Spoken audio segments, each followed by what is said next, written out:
Hi. It's been a while, I think. My perception of time is not the greatest, as you all may know. I'm gonna look at some videos tonight. Yeah. We're gonna be peeping what you guys have submitted for me to look at. Hi. Moth Lover, thank you. Thank you for the 13 months. Was that 13 months? No. 11. Jesus Christ. I'm illiterate. I'm sorry. I'm very illiterate, chat. I'm very sorry. I'm apologizing in advance. Okay. Hello. Yeah, it's really cool. Thank you so much. Welcome, Knock. Where? Ah, there's my window. Chat. Oh, thank you for the sub, Knock. Welcome. I already said welcome. Please disregard me. I'm very stoned. Clappy. Fuck yeah. Okay. What bullshit are you guys gonna subject me to? What is this?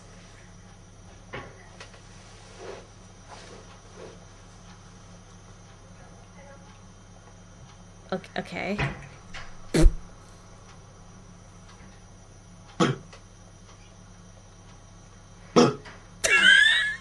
What the f-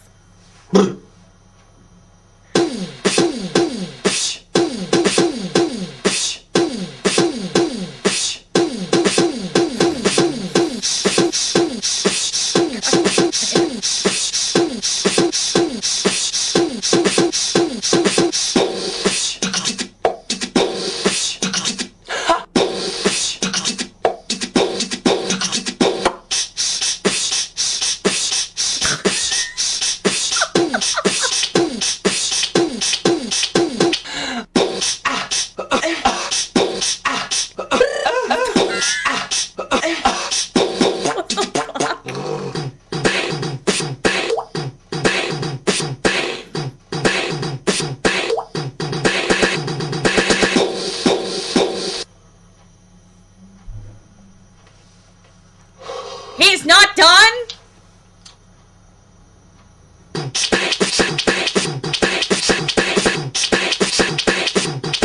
Oh.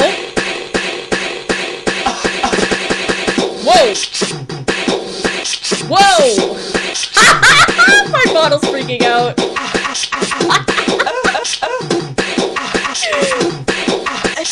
Okay.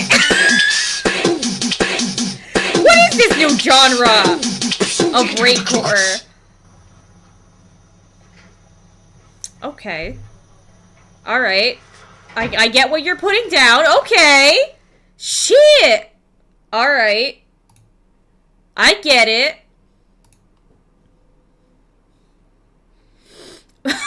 Mentally unstable. I know, right? Okay. What other horse shit is in this fucking playlist? It's no joke. I said the porn star. Okay, let's see. I need to, like, look this shit up.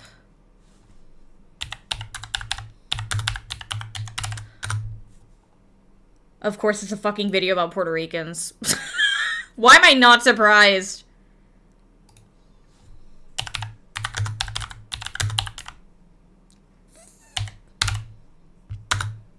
Is it?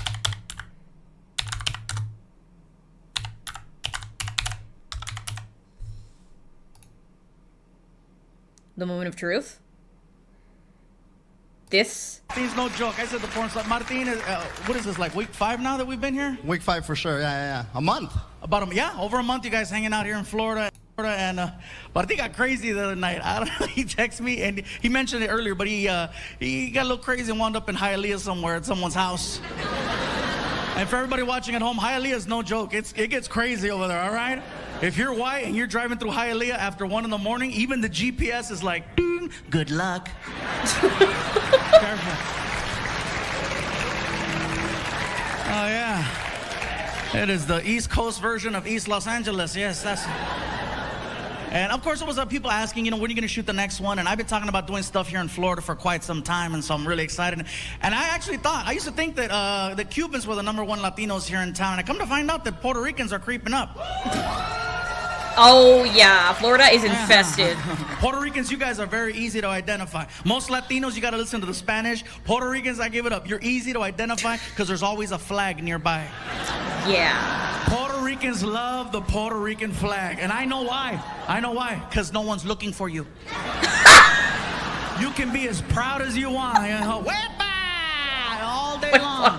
If you don't know the Puerto Rican flag, it's very easy to identify. It's red, white, and blue. It has one big star on it, a triangle, and it's like the American flag, but tweaked. It's like the Cuban flag, but backwards in the colors. Oh, yeah, no, he's right. He's right about that. You guys love that flag. You will put that flag on anything. Freaking bumper sticker, hat, t-shirts, wallets, a baby's born.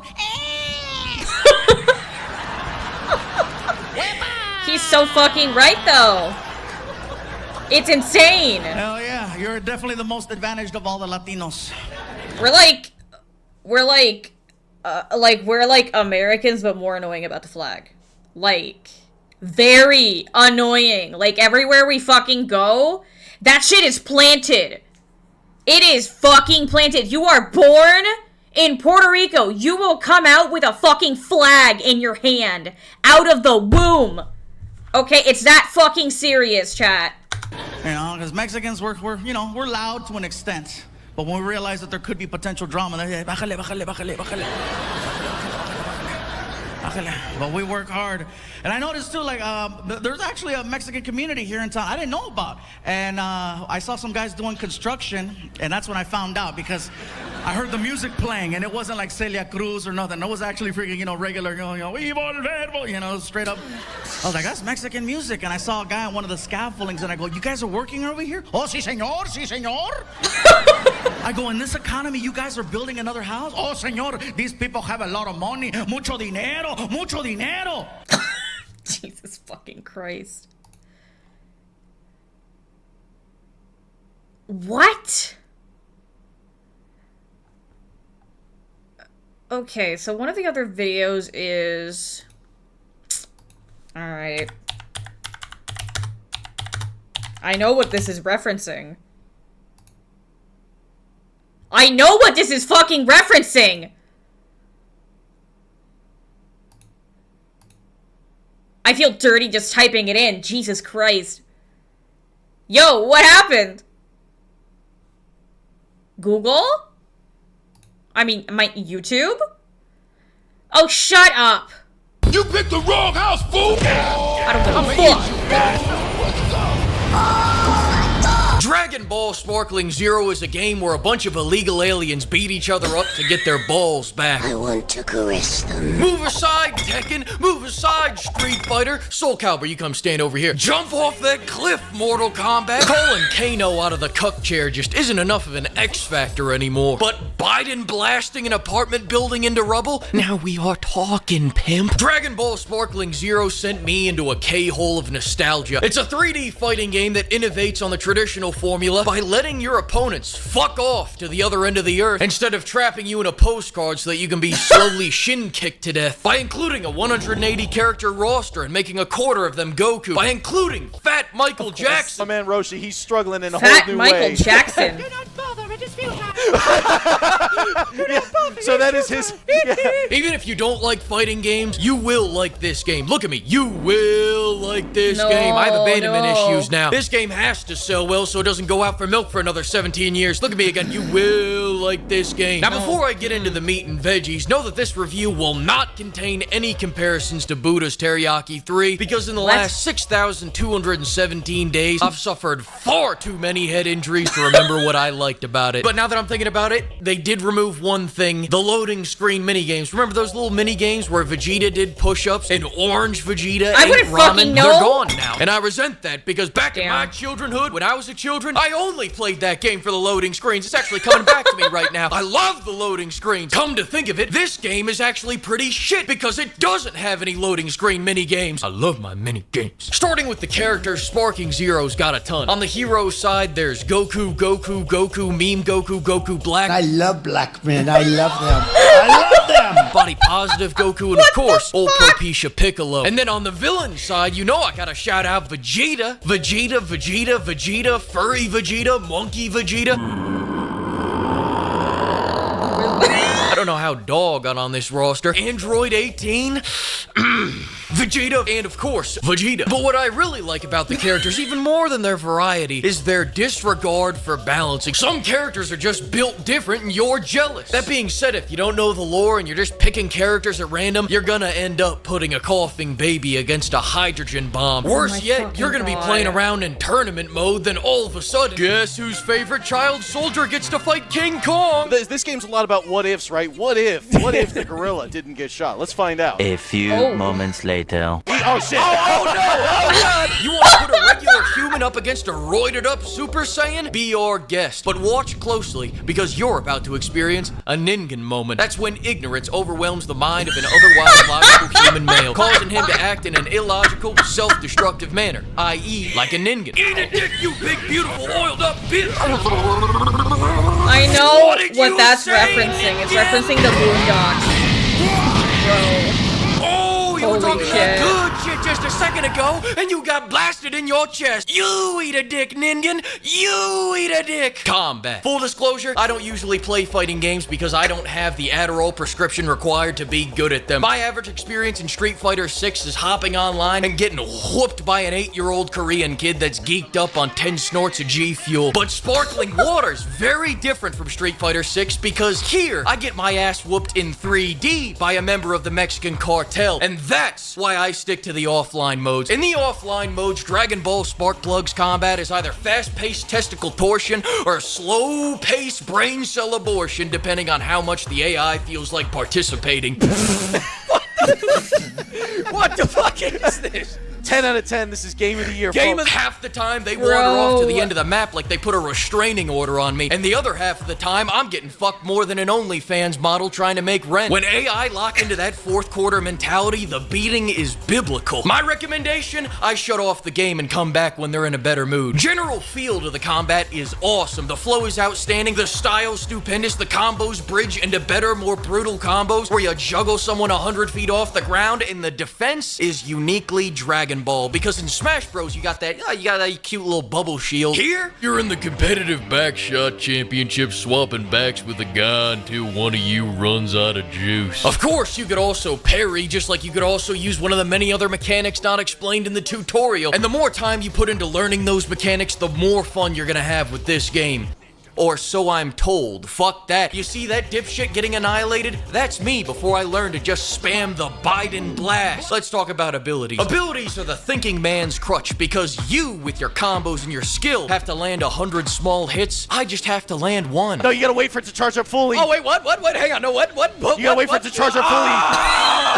But you did good. And just in case I'm not being abundantly clear, I don't mean using it in addition to combos. I mean I stand as far away from my opponent as possible and then just bomb beams for the entire match. Just charging up loads and spamming spunk, shooting ethereal rope straight from my soul, pimp. This is a replacement for obtaining what you may call skill. No, please. No, already fucking won. But Fleek, why not learn how to play the game? Be silent. The Fleekazoid is talking. You don't know what that cat did to me. I wanted to be good at the game until that thing beat me 20 times and I had to survive, Chico. The Biden blast is not only cinematic, but it brings a life of peace. It's a stoic fighting style to keep Jorts and his Gen Alpha slang far away from you. New cap, let's go! Fight me right now! I prefer weaponized incompetence to calculated incontinence. I don't know what the fuck I meant by that. Can one of you tell me? Doesn't matter. What I'm trying to say is these melee specials never should have made it out of the womb. These specials are so goddamn precise that I can hit a little speed bump in the street and it'll mess up the entire attack. All of a sudden, where am I? Who am I? What is my name and who are you? Hi, I'm Easy Fleekazoid, and my favorite part of these specials is when an animation is so long it feels like they just started playing an episode of Dragon Ball Z in the middle of my fight.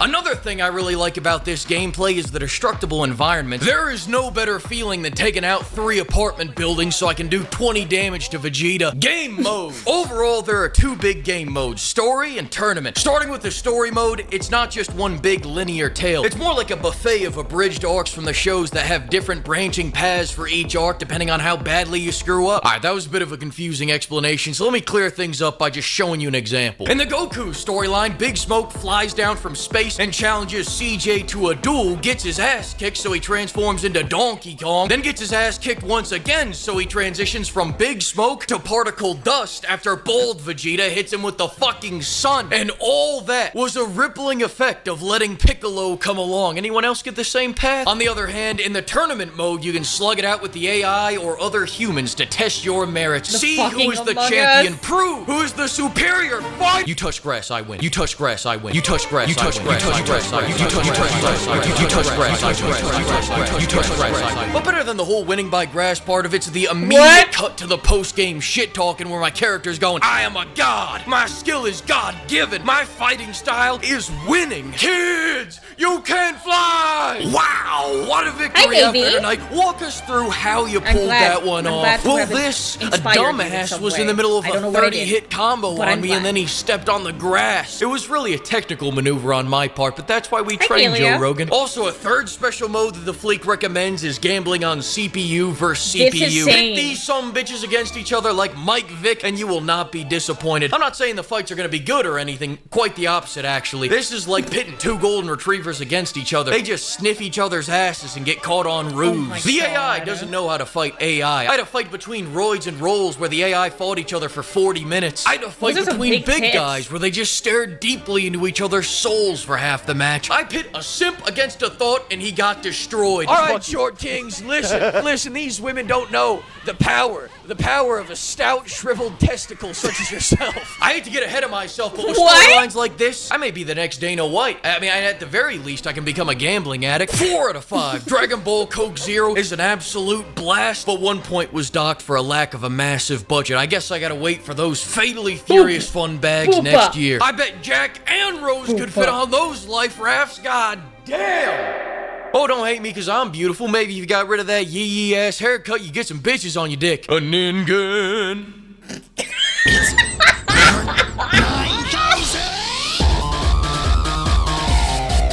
Oh, God, bro. Get the fuck out. Okay. Alright.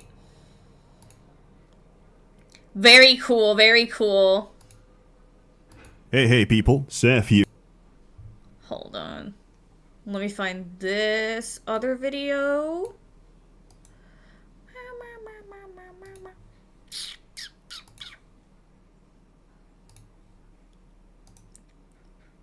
Buh. Buh. Buh. Buh.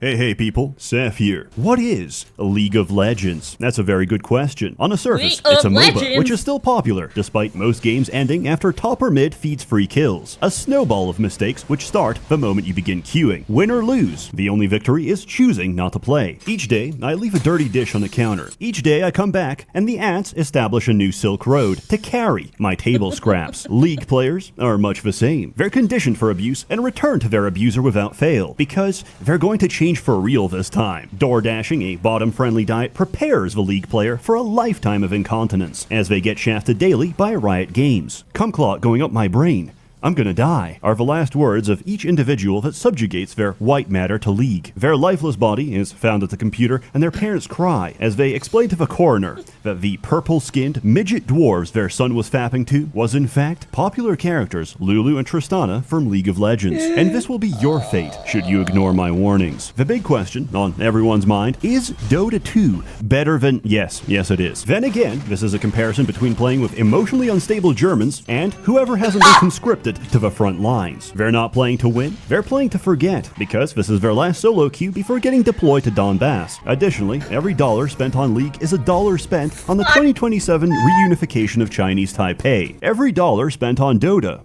is another calorie consumed by Gabe Newell. But you'll never play then, because all the female bot lane characters are in League, and you'll continue in the hopes of finding a mentally unstable e-girl with borderline personality disorder, so her insane demonic genes may combine with your autism. You will flood the earth with your autistic nonverbal offspring. The meek shall inherit bronze free, which by that point will be even lower, and the average rank will be Driftwood 5. Son, I have a confession to make. I invested your entire trust fund into based Groy per coin, and unfortunately, I lost everything. Luckily, I still had $500 to buy the new Faker Ari skin. Please, don't rope yourself. Think of how much rope I'm gonna be shooting when your diabetic mother cosplays her at PAX East. Unfortunately, we're in debt, and I'm forced to sell you off to a wealthy, charismatic homosexual. Please, forgive me in the same way that I've already forgiven myself. You couldn't understand the philosophy of this company by seeing which champions they release. After all, they know their audience. Women for the porn-sick gooners, women for the e-kittens dating them, and children for Jax players. Why even spend money on gifting your e-girl skins when you can save 80% by lacing her drinking water with fluoxetine for the same effect? I have a theory about League, and it pertains to all mainstream multiplayer games. Chat filters in moderation don't fix the problem. They only serve to stifle the Aryan spirit. Now, everyone's become a little tattletale, skirting around the rules, trying to infuriate you so they can send their epic report to Daddy Riot. You know what this makes you? You're the same as that one kid who cries to the principal. Snitches get stitches, and if it were up to me, we'd take you to Birmingham and stone you to death in Sharia court. You cannot suppress the human condition. We are the sons of the retards you could not lobotomize. Similarly, Vanguard doesn't prevent cheating. The only purpose of it is for Shishu Hongshu, intern at Riot Games, to push a bad update and destroy my computer. You know how you cheat in this game? You make a smurf, and then you're at a level playing field because everyone else made one before you. At this point, there's no such thing as a new player, only a Yasuo main who can't leave silver. Despite this, Riot will never do anything, which is probably for the best, as any decision they've ever taken is always the worst.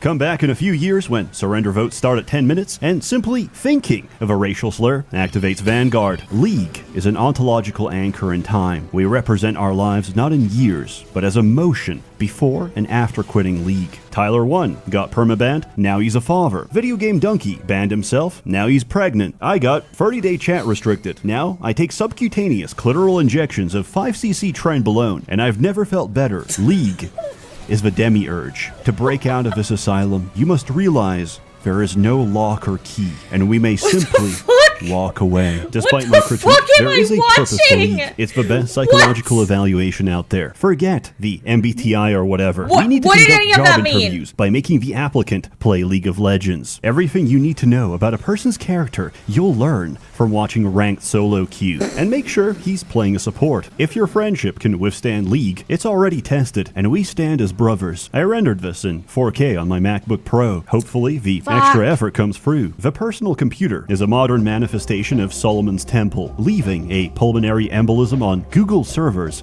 is the least I can do. Initially, I thought a lot of people complaining about audio were audiophiles. These are people who molest music instead of children. It is my unfortunate discovery that after 5 years of doing this full time, that I have been recording audio with an XLR microphone without installing any drivers. However, like a mama bird vomiting my regurgitated food into your mouth, I know what you truly need. So, it is then unfortunate for the listener that I must inform you I've uninstalled them and have no intention of getting better. In fact, I'll make it worse. As always, more content to come, so stay tuned. A warm thanks to the many members of the Merchants Guild, gang stalking my enemies until they die. You're all truly wonderful. I have no idea who these men are, and I'm not complicit in any crimes. Your Honor. Have a good one. Okay. I love that. I love that. That's so epic. Jesus Christ. Okay.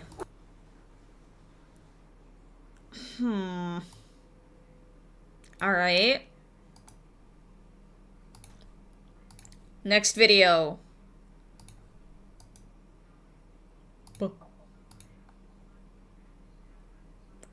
I did not watch this previously. Cold, ain't it? Y'all want to take that chill off early? I got a traditional cowboy chili recipe, and it is good. It's right here. Let's learn. Let's learn today. We're learning about chili. fuck yeah, I love chili! I fucking love chili! Sorry, I got excited. You can tell we might be at different surroundings. We're up here at Silver Dollar City in Branson, Missouri, and fall is in the air. And when fall is felling or fail to fall, one of the two, I'm thinking about one thing most in particular. I am reacting to many things. Yes. Cold weather is coming and I need me some chili. And there's so many different ways that people make chili. I mean, every way in the world. This is probably a way that was in my family forever and ever, and that's sort of what I like to use. But when we talk about chili, we talk about chili meat. Now, a lot of people think that's ground meat, but traditional old chili meat was chunk meat, like chunked up roast, chunked up scrap meat, anything like that. Throw in a pot, cook it down till it's good and tender, then let's go to adding that stuff that makes it chili. Now, I've used pork, I've used deer, I've used elk, I've used moose. I have even tried some bear chili one time. Don't do it, folks. I didn't think too much of it when I was out there in the Gila. Today, we're using 2 pounds of ground beef, certified Angus beef, 80-20 blend. Brown it up over on Old Bertha. Add the onions when the meat just starts to brown. Let it come to that good tender part where them onions is sort of translucent. Let's pull it off over here at the fire and let's go to making chili. Let's start with that stuff called Rotel. Now, don't get that confused with Rotella motor oil. They do make such a thing. This is Rotel Chunky. It's diced tomatoes and green chilies. Now, we have drained it. We have. It takes 2 cans of them, and we're going to dump them in there. We're going to add a can of water. Pour right in there. We're learning so much. Help me from getting self-confused. I like to put the stuff that I have used on the right from the left. Now, this is another big argument in the chili community around the world. Beans or no beans? Beans. Now, I've had it both ways. At home, we had less meat, more beans because we was poor. So I've always tended to put beans in there, and you can use any kind you want. I love a kidney bean in mine. No beans? Make a pot of pinto beans. Save some of them, put them in here. Whatever you want to put in there. Yeah, chat, the chili community. Get with the fucking times. Then we're going to go with some tomato sauce. How dare you. Now, if you got a garden, you can blend this down on your own. Homemade, it's even better. But I ain't got no garden up here on the road. So we got a pretty good concoction going on right here now, I promise you. I'm going to give it just a little stir to get things sort of mixed up here. Chili got its name really from 2 reasons. It's good to eat it in chilly weather when it's cold, but also chili, the seasoning, chili, like chili pepper, chili hot, chili spice. And we're going to add some of that to it. Now, for years, this was my go-to ingredient in everything I made except chocolate cake, biscuits, and coffee. Chipotle peppers and adobo sauce. But today, I'm changing it up because it's finally here. Christmas came early. We got our green chili chipotle relish finally jarred up, and I'm going to add me some of it, folks. How much? I'd say about that much right there, which is probably nearly a half a cup. Yummers.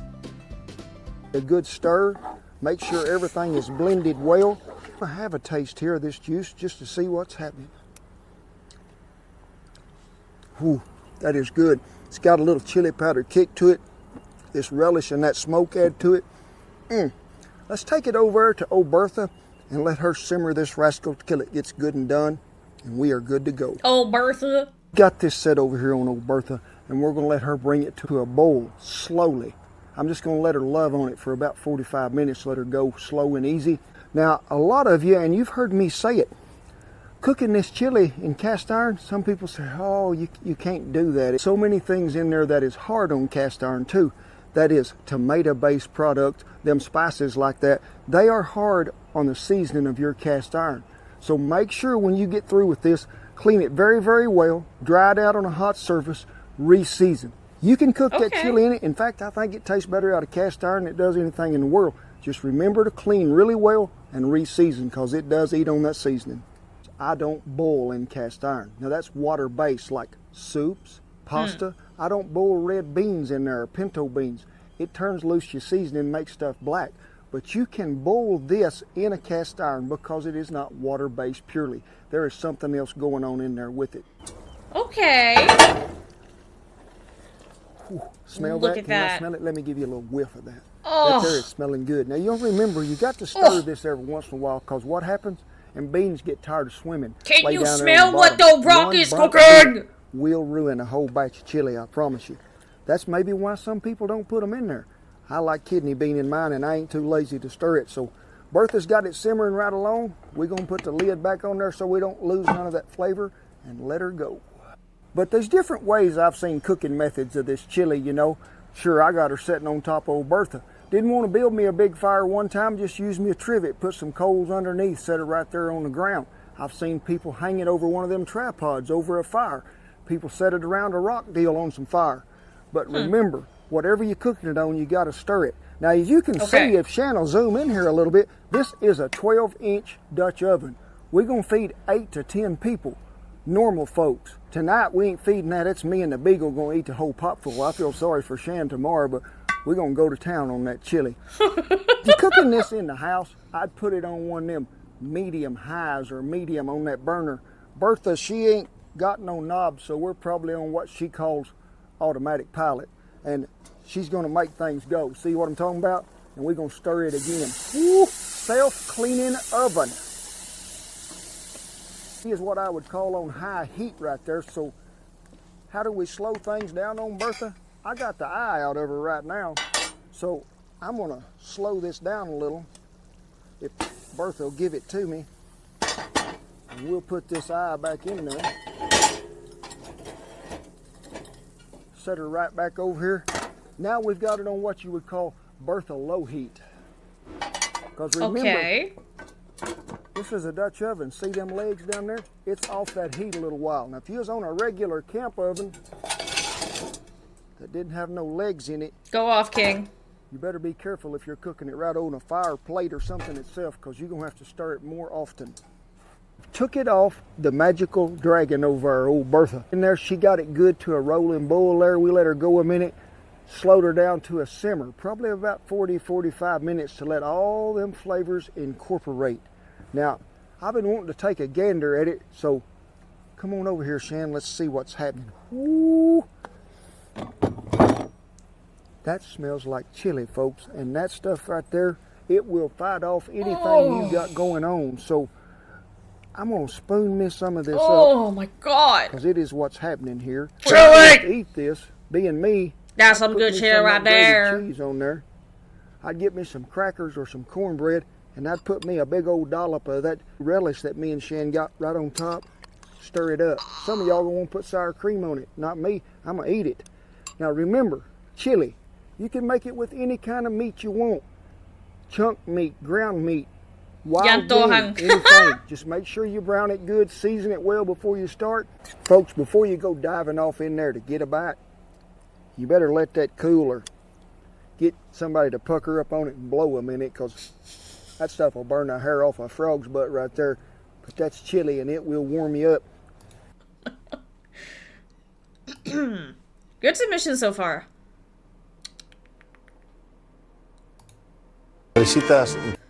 Hold on there.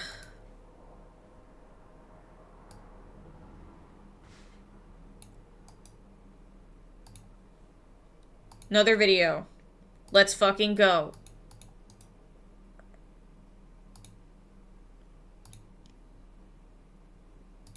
¿Puedes decir cuántos días has trabajado en toda tu vida?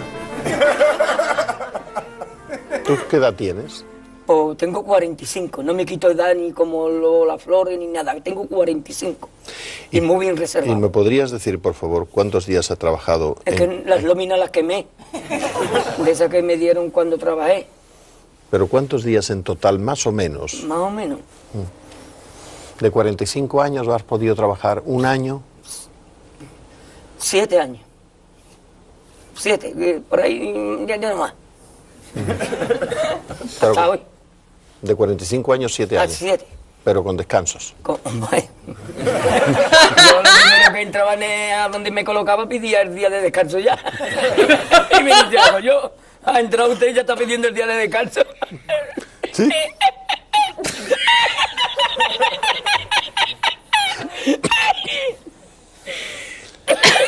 ¿Cuál es el trabajo más duro que has hecho? Maldita sea.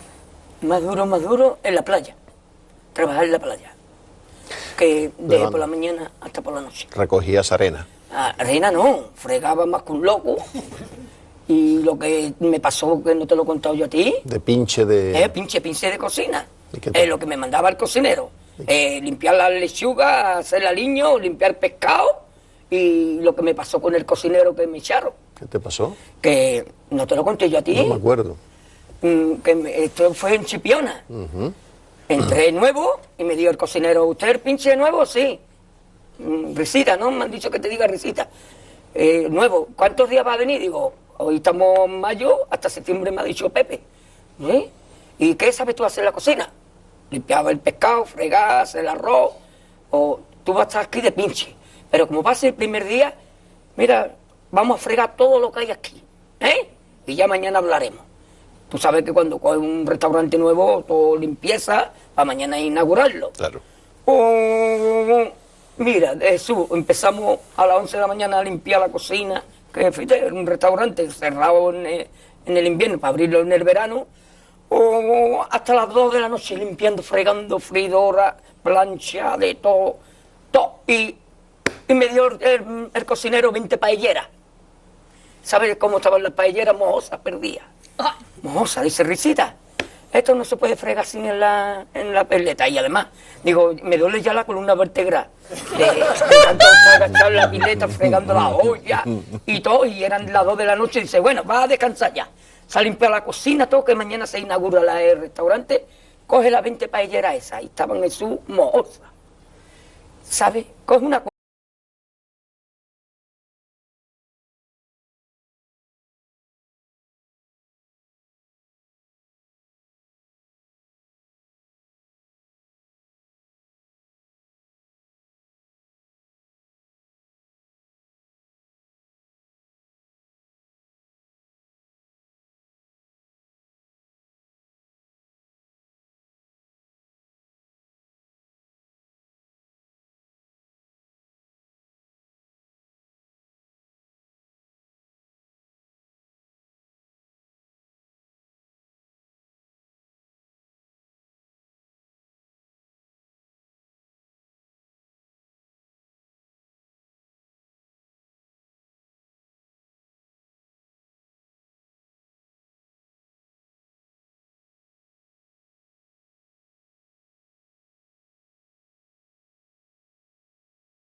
la paella. El cocinero. No veas, para Sevilla. Y al último, que cuando ya salió la bien de regla, estamos llorando los dos. me cobró el tío la... me cobró a 500 metros. Oh my God. Y ya no fui más. Me fui andando a coger los amarillos hasta hoy.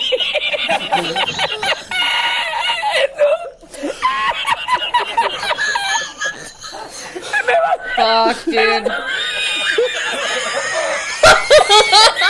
Me manda por la noche, había bajado más el agua y por la mañana había subido. Cualquiera estaba donde está la paellera, ¿sabes? A lo mejor está en el barco ese del petróleo. En el Prestige. En el Petriense. Oh, shit. Y ya no trabajé más la cocina. Ya aborrecí la cocina. Ay, ay, ay.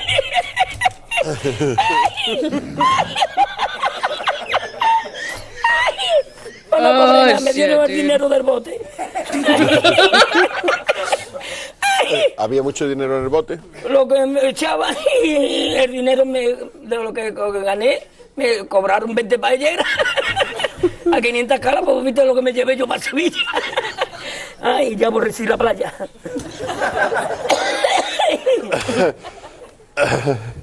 Ay, hemos llorado los dos.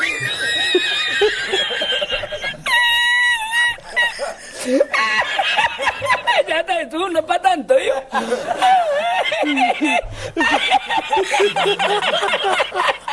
A ti yo no quiero arroz, tú, yo no quiero arroz ni en China, vamos.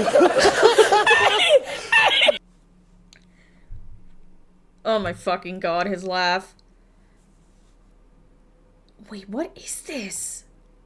Those who can't. Okay. Hold on. Reagan was the one who posted this one. What is this? Of course it was him! Friendship as a substantive love, but only as a those who cannot conceive of friendship as a substantive love, but only as a disguise of eros, betray the fact that they have never had a friend. Fellas, is friendship... Ha! Gay! With June now behind us, some call it Pride, there was another fresh round of national conversation about LGBT representation in popular media. And I came across this nightmare. Frog and Toad, remember them? These books by Arnold Lobel, who was gay by the way, were among my favorites as a kid. My memories with these books aren't visceral, but they're more like fingerprints. I still feel the warmth of these stories. And it has a lot to do with the sincerity and simplicity of that friendship on those pages. But like so many other popular stories and friendships, people like to twist their meaning, and I'll tell you why they do this. Friends are fellow travelers. We recognize ourselves in them, and when friendships are healthy, we reveal ourselves and aren't punished for it. That's a very simple fact of most male and female relationships. There will always be some higher degree of scrutiny over the pairing, and in many cases, the friend zone or the failure of a romance to come about is taken as rejection or punishment. Men, like women, need space for relationships free of this factor, where none of this is taken into account. Friendship is about affection, but you hear it all the time. Sam and Frodo from Tolkien's Lord of the Rings is a perfect example. They must be gay. These two men couldn't possibly travel Middle-earth together, sacrificing life and limb, comfort and safety for anything other than sexual attraction. And my God, the eye contact when they speak to one another and cry in their shared suffering. The word toxic gets quite abused, but it's actually so toxic to suggest this. And it comes from the very people who complain the loudest about straight men's emotionally withholding nature. Men should cry more. Why can't they share their feelings? But if they do, gay. Wait, hold on. Wait a second. This is gay. This is really gay. Yeah, this is even gayer than all the men getting in a big pile and having sex with each other. Okay, sorry about that. everyone back in the pile. Back in the pile, everyone. We're going back to the pile. C.S. Lewis, a warm friend of J.R.R. Tolkien for a time, wrote about this in explicit terms in his book, The Four Loves: Affection, Friendship, Eros, and Charity, which lays out a vision of masculine friendship in chapter 2. In it, he starts off, "It has actually become necessary in our time to rebut the theory that every firm, serious friendship is really homosexual." It applies perfectly to Frog and Toad and also to Sam and Frodo when Lewis quips, "It cannot be proved, and it cannot be refuted." This chapter is some of C.S. Lewis's most fiery and clearly agitated writing. The very lack of evidence is thus treated as evidence. The absence of smoke proves the fire is only carefully hidden. If there was an invisible cat in the chair, it would look empty, but the chair does look empty, therefore there's an invisible cat in it. There are so many great male friendships in literature and TV. Sherlock and Watson, Corey and Sean from Boy Meets World, Arnold and Gerald, Jon Snow and Sam Tarley, Jay and Silent Bob, Turk and JD from Scrubs. There's nothing gay about it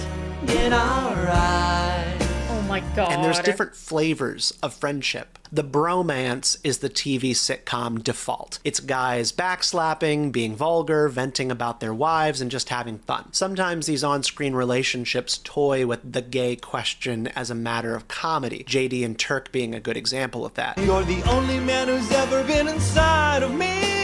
Whoa, whoa. Playing grab ass is part of the shtick, and that's a thing that guys do with select friends. Then there's the service buddy, the guy who you work with and share a mission. Castiel and Dean from Supernatural, Band of Brothers, Sam and Frodo. Sometimes we choose one another's company, but sometimes we don't. In the Fellowship of the Ring movie, Samwise Gamgee is sort of deployed by Gandalf to accompany Frodo because he heard about the ring through the window. But it's a relationship overflowing with a sense of duty, shared love for something bigger than themselves, and a mutual respect. Lovers are normally face to face, friends side by side. Men thrive in labor together. The best friendships I ever formed were in shared suffering on Boy Scout trips, in the rain, in the cold, in the wind, trying to set up a tent together in the dark, and men used to work together more regularly side by side before the digital era. I'm very lucky to work from home and have a keyboard warrior job, but it's isolating.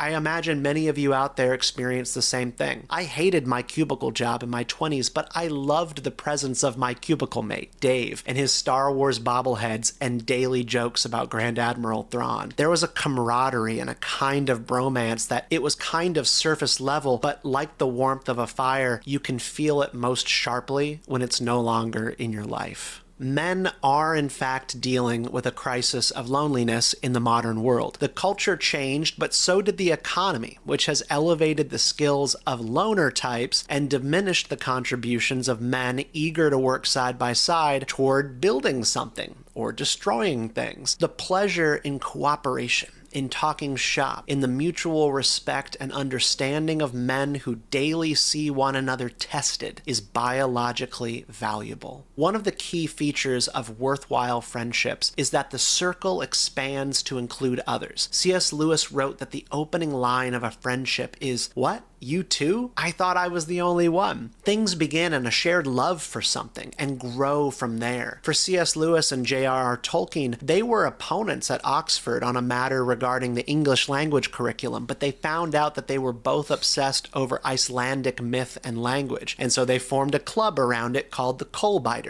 No one is going to find a friend based purely on selfish motivation like ending their loneliness. It has to begin with a passion and an interest in other people. Men do want to work together and feel like they're part of something.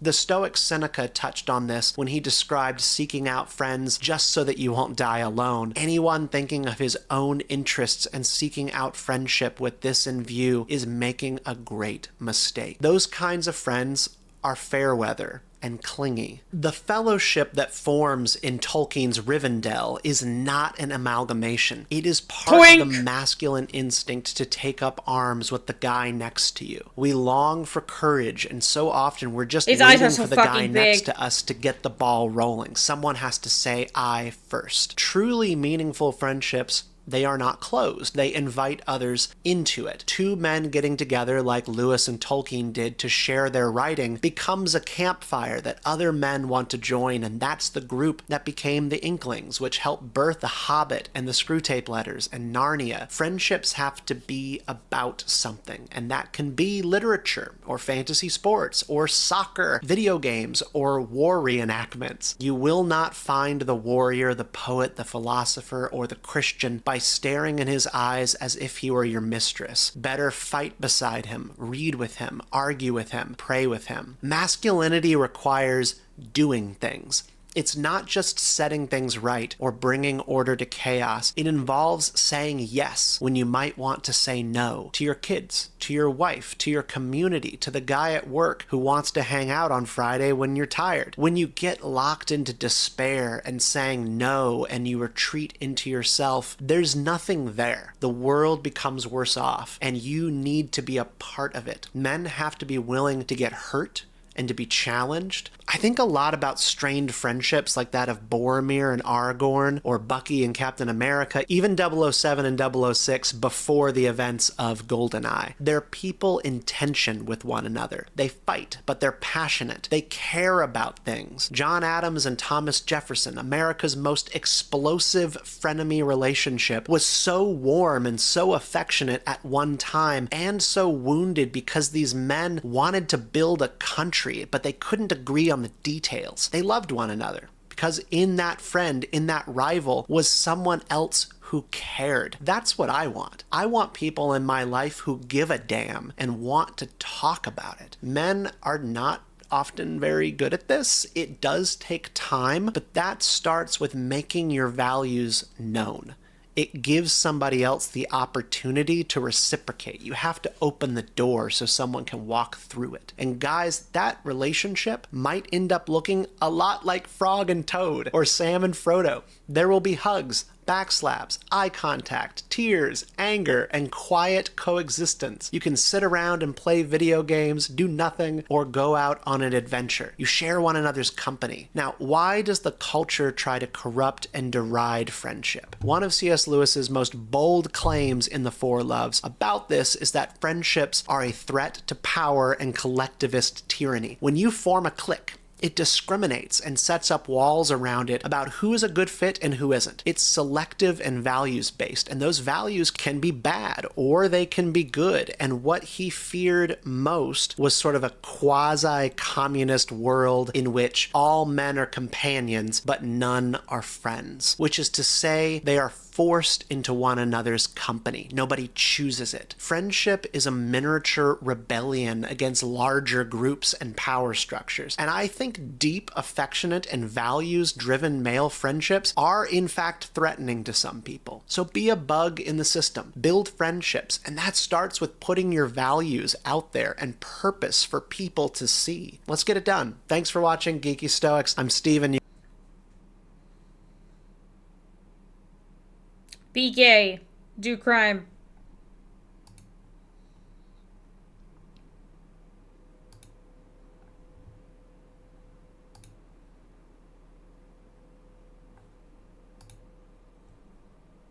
What other videos? Let me see. I'm scouting right now. Oh my god, okay.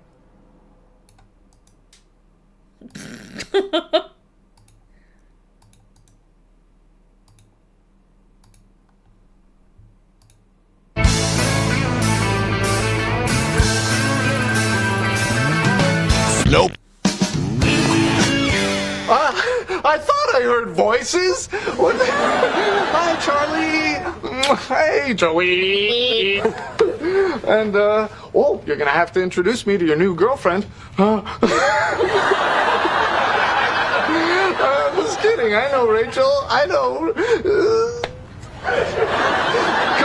Please, come in. Come in. Oh, that is so thoughtful. She's a keeper. And what did you bring me? Underwear, a toothbrush, and a Van Halen CD. I can use all these things. Okay. What? Fine? Because I am. Huh? Aren't you? Aren't you? Aren't you? Who else is fine?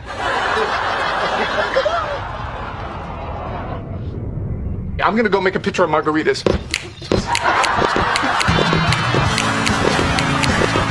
What the fuck? Oh God, this is fun, isn't it? You know, just the four of us, just hanging. I'm fine, okay? I'm great. I'm just proud of us. You know, there's no weirdness, no tension. No awareness. You know, we make a great foursome. We should do more stuff together. Yeah, let's take a trip. Okay, where do you think we can go? My fajitas! Fajitas! Be careful! Very hot plate! Very hot! Oh my fucking god, dude! That is gonna hurt tomorrow. Okay, well this is... Fuck, dude. Okay. What else? Another... Okay. Okay, another Friends video.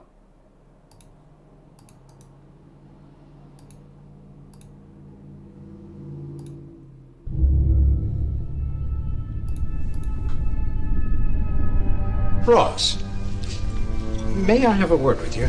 Oh, of course, Reagan, stop telling me what to do or I will fucking kill you. We've been getting reports of some very angry behavior on your part. What? Threatening letters, refusal to meet deadlines. Apparently people now call you mental. Yeah. We want you to speak to a psychiatrist. You don't understand. Ugh, this is so silly. This is all just because of a sandwich. A sandwich? Yeah, you see, my sister makes these amazing turkey sandwiches. Her secret is she puts an extra slice of gravy-soaked bread in the middle. I call it the moist maker. What? I put my sandwich in the fridge over here. And I'm sorry. I believe I ate that. Oh! Oh! You ate my sandwich? It was a simple mistake. It could happen to anyone. Oh, really? Bro. Did you confuse it with your own turkey sandwich with a moist maker? Do you perhaps remember seeing a note on top of it?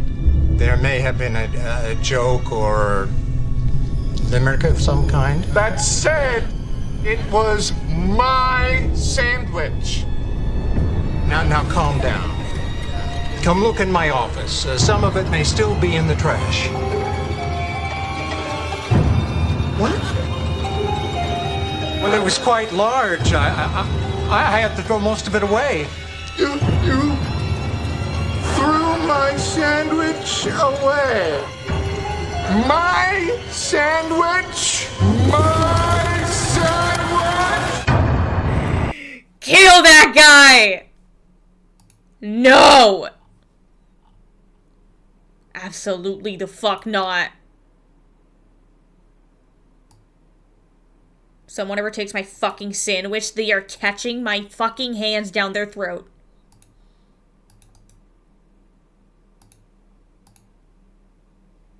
More learning. How can I give an accurate picture of just how manly this man is? Okay, do you remember those Chuck Norris facts that were popular like 10 years ago? There are 10 million people in the world of Warcraft because Chuck Norris allows them to live. Turns out they were invented for Teddy Roosevelt. I beg your pardon?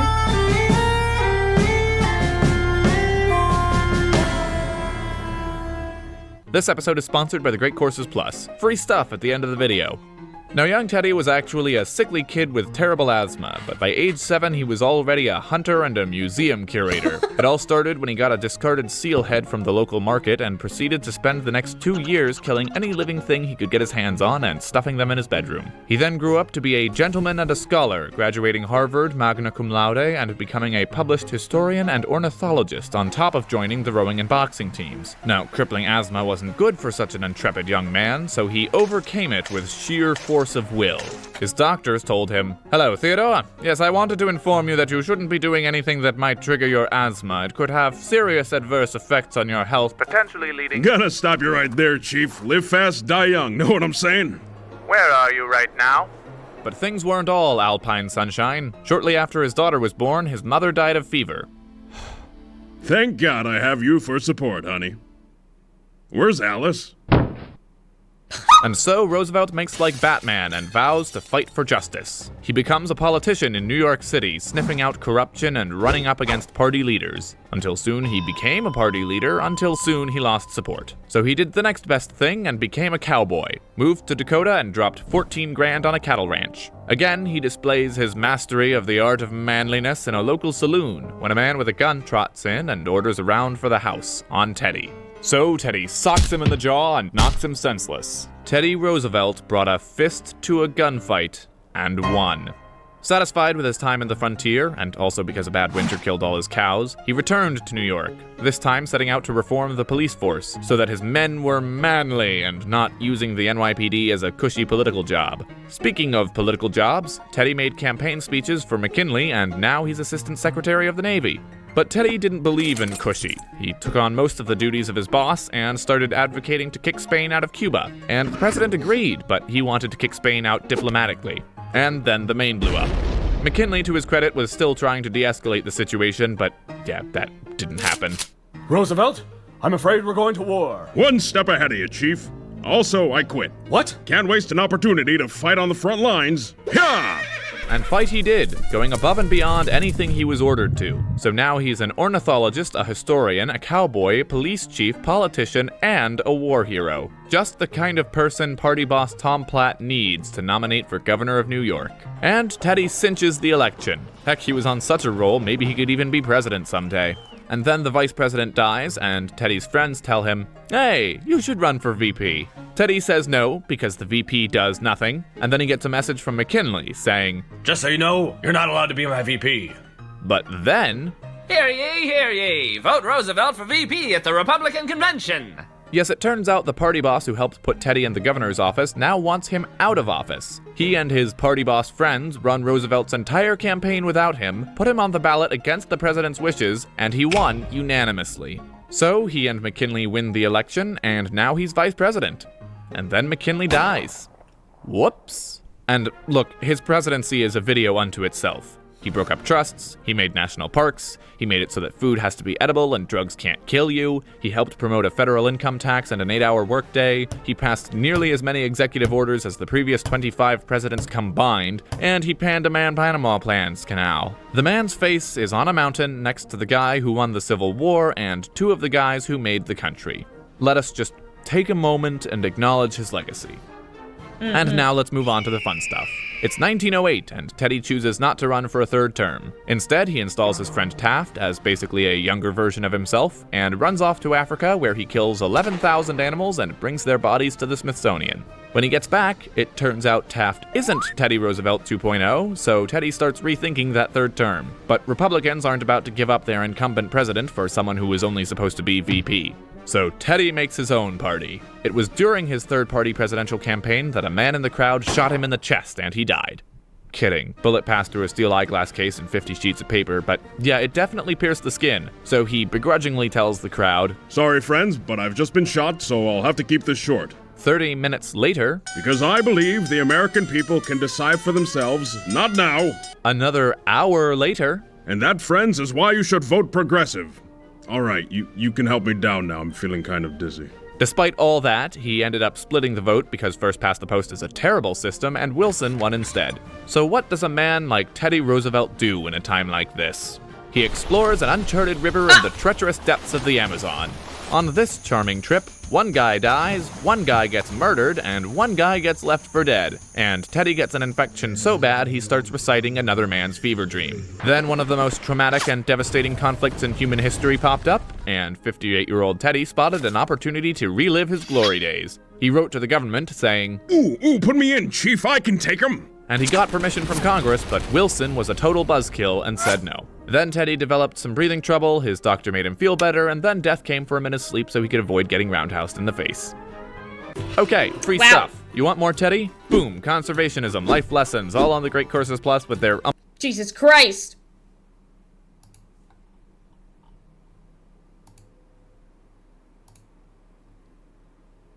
Oh boy. Hold.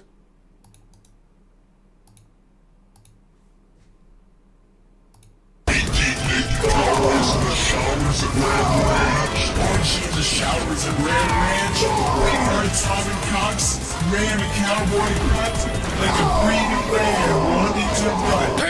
What?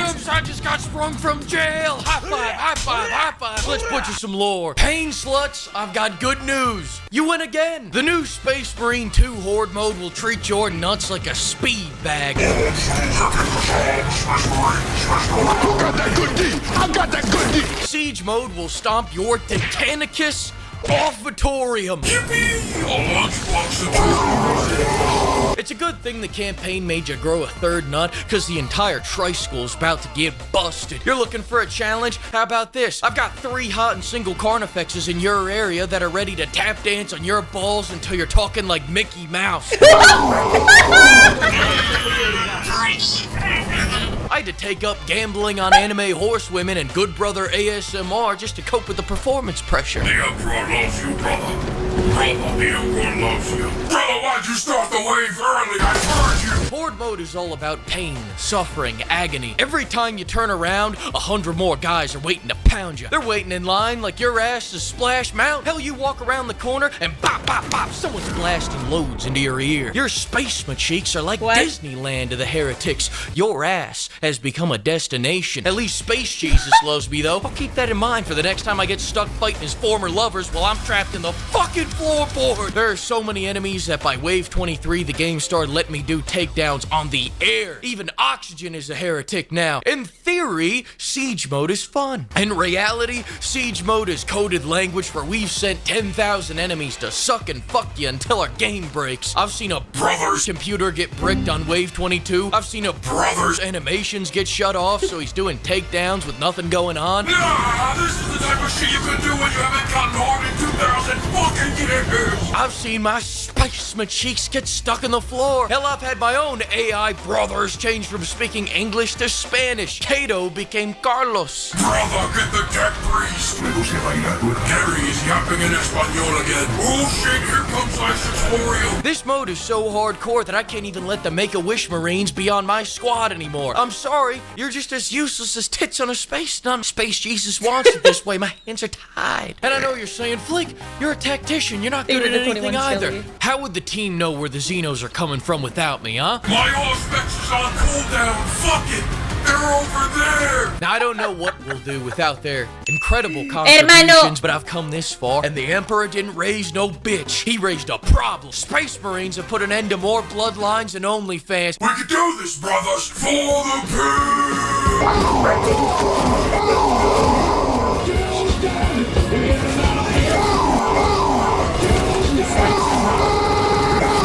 That's the good stuff, brother. Whenever I feel down, I love plowing hordes until I feel something. After I tried out that piece of shit Mind's Eye, I'm not gonna lie to you, pimp, I was feeling empty. But that emptiness was easily filled with several cheap hordes. And I'm not talking Dutch hordes, I'm talking filthy $2 Tijuana hordes. The dirtier the horde, the better. I've never felt better. Hell, I think the cure to depression is plowing a hardy horde. Medical fact. But there's a saying in Texas, never plow a horde raw. If you're plowing these hordes without mods, get ready to catch a disease of the mind. You'll get syphilis like Nietzsche and start jibber-jabbering. I tried plowing a horde unmodded once, and it had me sweating like a horde in church. If I had to sum up my experience, I would say,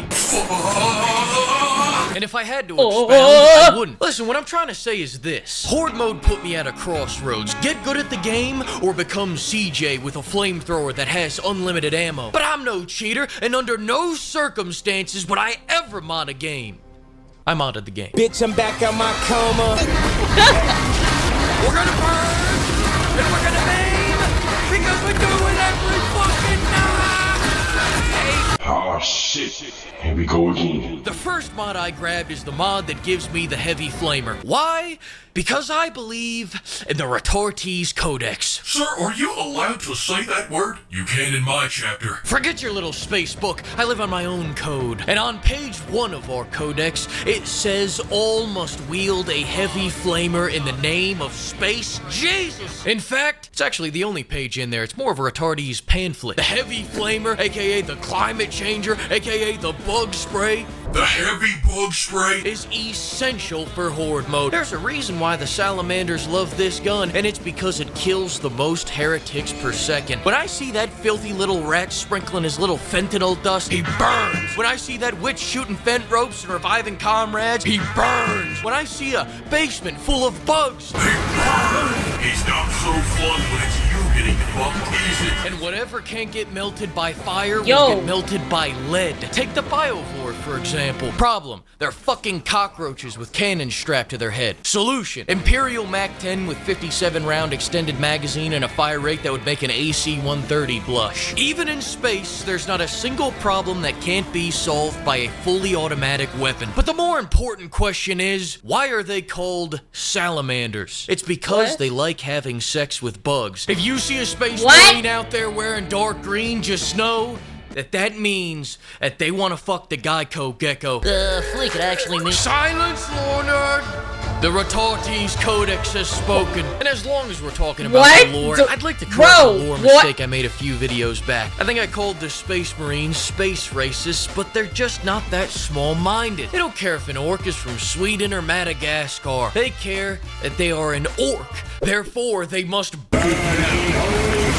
The second problem to fix was matching their numbers. I don't like that Space Jesus stiffed us by sending 3 men against 3 armies. What, is he broke now? I didn't realize that Space Jesus was a dusty bitch these days. Over in Dawn of War 2, they give you 15 men to go burn down 1 greenskin orphanage. Here, that cuck Leandros decided we shouldn't even earn minimum wage. He decided in exchange for fighting 2 million bugs that my big blue ass should be put on food stampicus. So you know what I said? I said, fuck that, brother! The second mod is the Trust Fund Marine mod. Now everything we get from the shop is free. Know your worth, brother. Wanna buy a harem of Imperial Guardsmen? I don't know why you'd want to. All they're good at is dying in funny ways, but have at it. If they were gonna make them useless, they should have at least made them cat girls, which are in the lore, by the way. Wouldn't you agree with that, lore goblins? Fantastic. Wanna call in 6 Space Marines at the same time? A brother shouldn't have to suffer alone. In fact, get the entire team to do it, and you'll have 18 brothers fighting alongside you. Look at them, they're raring to go to battle.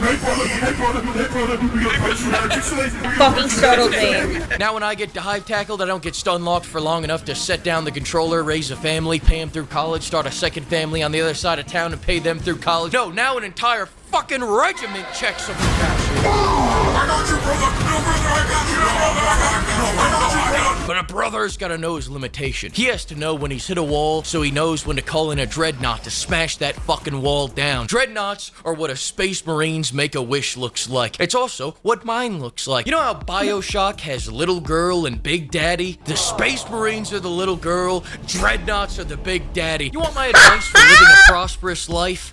Die. Now. But before you do that, buy a Dreadnought and a Revive Relic so that you can let the Dread kill everything once you die, and then hit the Narcan once he's all finished up. Your job now is to be a good little 600-pound passenger princess with 24-inch biceps. Now what does this have to do with the mod? I'm glad you asked, man. The mod lets me call in my special boy every wave. If you're struggling, just pull yourself up by your bootstraps, swipe the Emperor's credit card, and buy a Dreadnought every wave to fix all your problems. I don't get why people say this mode is hard. He comes in, he fires 1 rocket at a wall, then one rocket at a closed door, then with 75% of the timer left, he pulls his real special move, leaving. That's what my special boy does. One time, there was an enemy that was trapped in spawn, so we tried throwing grenades at him, but that just made the problem worse. Enter the Dreadnought. We bought him for 100 coins. He spawns in. 15 seconds later, that's right, he leaves. The Ratates Codex approves of this action. Enter the second Dreadnought. He spawns in. That's right, does nothing. So we decided to give him some words of encouragement. You are fucking worthless. Then he teleported to exactly where the Xeno was under the map and purged his ass. Burn down, false idol. Oh wait, he's down there. He learned. He took the word. You got it, buddy. You did it, buddy. Space Jesus wasn't there for me, so I had to give in to chaos. To have the flamer, you must also have the uwu on every heavy attack. It was my penance. My plight. God, it's beautiful, Jack. I do not aim with my eyes. He who aims with his eyes has forgotten the face of his father. I aim with my uwus. But senpai, that's heresy. No! Doing the horde mode normally, you got a 50-50 shot of winning, brother. Use all the mods I just listed, and that adds 30% to your 50%, giving you a 66% chance of winning. But there's a mod that lets you bring up to 12 brothers. Then if we all grab 5 of the AI brothers, we add 60 brothers to our 12 brothers, and we'll have 76 brothers total, which adds 33 and a third % chance to our already 66 chance of winning, giving us a 103% chance of winning. That's Flinker math, and the math doesn't lie. The Xenos won't stand a chance. We are genetic freaks, and we're not normal. Applications are open now. You must like excruciating pain and cat girls. You also must be open to the idea of your computer overheating and exterminating your entire apartment. But let's not get lost in the details. Fax me your submission, brothers. I'll be waiting. In this long-ass queue for Battlefield 6. God damn! Thank you to the flock of pimps for bankrolling this.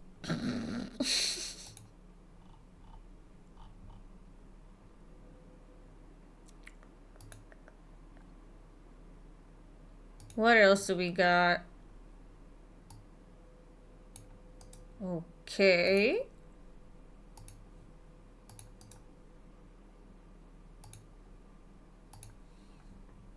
Buh.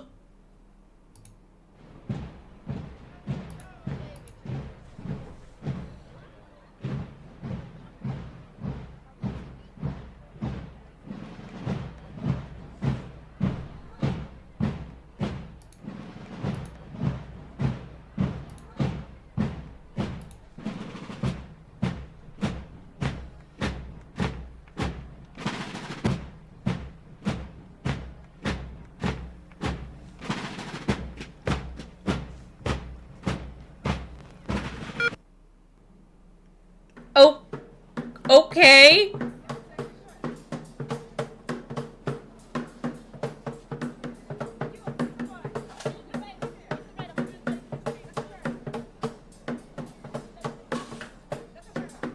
Guys, do you think he's a lawyer?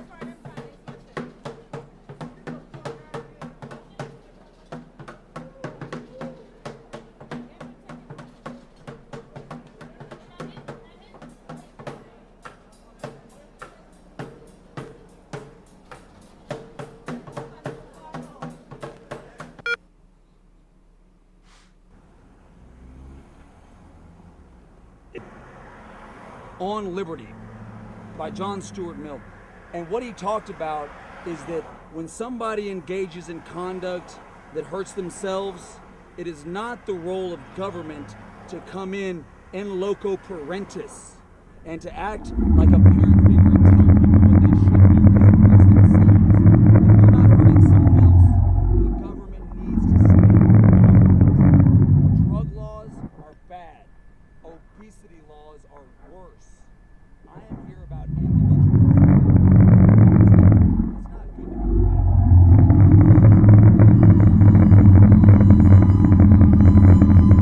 Lawyer! What the fuck is going on, bro?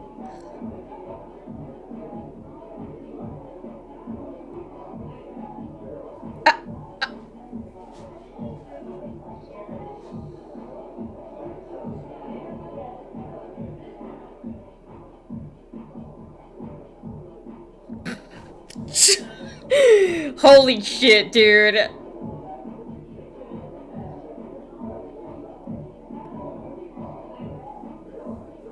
This video's from 13 years ago.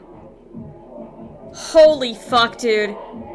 Oh, my age, it hurts.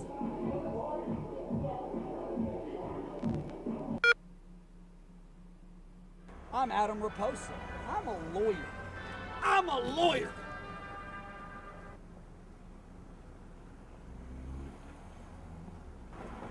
I'm a lawyer. Lawyer. Lawyer.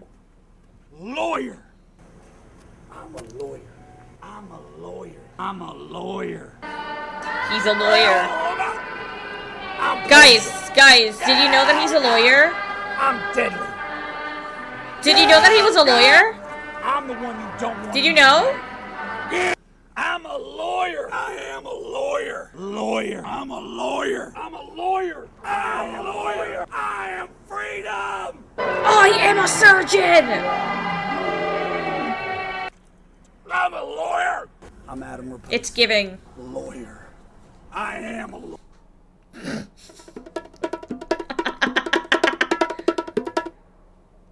Oh my god. That was unhinged. We got anything else? Okay. Make a triangle. Okay, no. Too short. Very too short. Hold on. Let me find a longer one.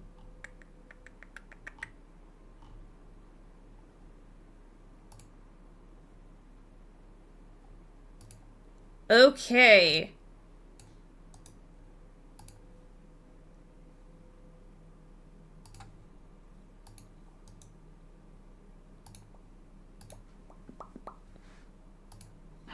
You make a fair point, right? I guess I'll concede on that. Well, you sure didn't make it easy. You make quite a good argument, Al.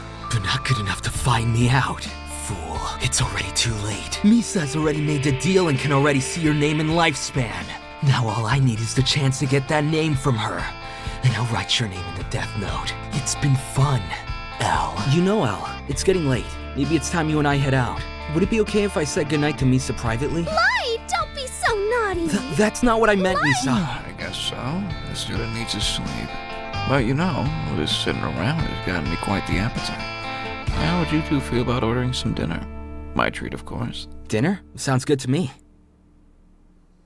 Damn it! I should have known it wouldn't be so easy. Even now, he's being cautious. I can't act too suspicious. I just need a few more minutes. Ooh, yes, please! What did you have in mind, Al? Fair question. Why don't we order some Wendy's? You and I could split a 4 for 4. How's that sound like? Okay. Wendy's 4 for 4? You think I'm that dense, Al? Of course I knew the Wendy's 4 for 4 sandwich, nuggets, fries, and choice of soft drink would barely be enough for the both of us. But of course, you knew I'd think that, didn't you, Ryuzaki? Well, wait. Wouldn't the $5 biggie bag be more appropriate, seeing as it be split between the two of us? Huh? Very perceptive, Light. I suppose you're right. So I was right. Even though I was the one paying, you still would recommend a more expensive meal. Just as I'd suspect a mass murderer such as yourself to do, Kira. However... With the 4 for 4 price as close to $5 as it is, it's only the most logical conclusion to add those extra few cents. You can't pin anything on me. Face it, Al. This pitiful Hail Mary is pointless. Can we get Taco Bell instead? Taco Bell? How interesting. Misa, you idiot! What the hell do you think you're doing? Is this some poor attempt to get us alone? Now? El can see right through that! Taco Bell? Why on earth would she suggest Taco Bell? Is this some part of your game, Kira? There has to be something I'm not seeing here. Wait, Taco Bell was founded in 1962. That was the same year that Marilyn Monroe died. Marilyn Monroe had 13 letters in her name, and her name made up 2 words, making it 15. Her third film came out in March 15th, but where are the Ides of March? The Romans praised their own god of death, Mors. But why him? Why? Mors, the god of death and casualty. Casualty in Spanish is Baja. The Baja Blast. I get it. No, She's trying that's to say she'd incorrect. kill him right here and now. So that's your game. Yes. Do it, Misa. Tell Elle you want to Baja Blast and secure my position as god of the new world. Do it. You're Now. gonna make a move right here, right now. I'll do your worst, Kira. There are cameras all around this room. Every movement you make will be caught and seen by millions. Make your move, Lisa. Do it. No. Wait, can you even get a Big Mac at Taco Bell? Hamburger.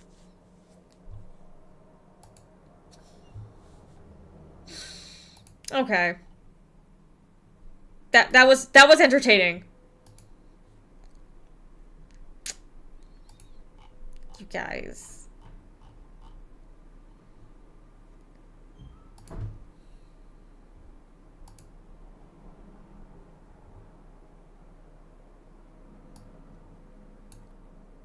Okay.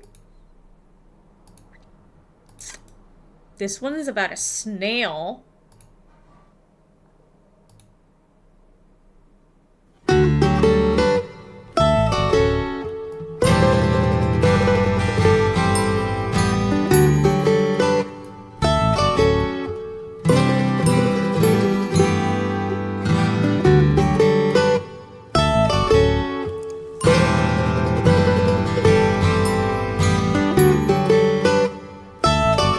Having the time of his life.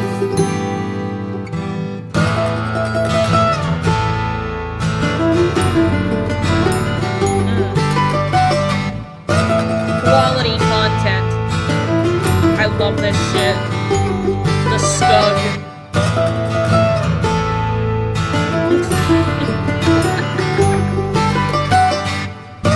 He's getting hurt!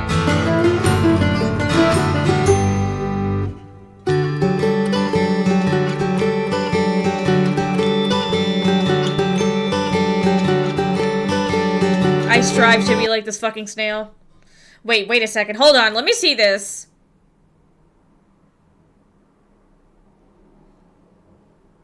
I'm genuinely curious. This like caught my eye.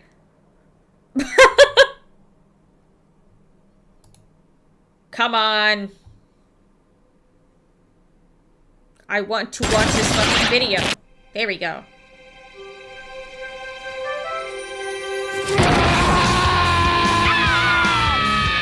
You kids look like you could use a delicious fruity beverage! Who are you? Might I suggest Fizzy Pop's Grape Blast? The new soda from Johnson & Hedges. Open wide, kids, cause I'm gonna grape you in the mouth!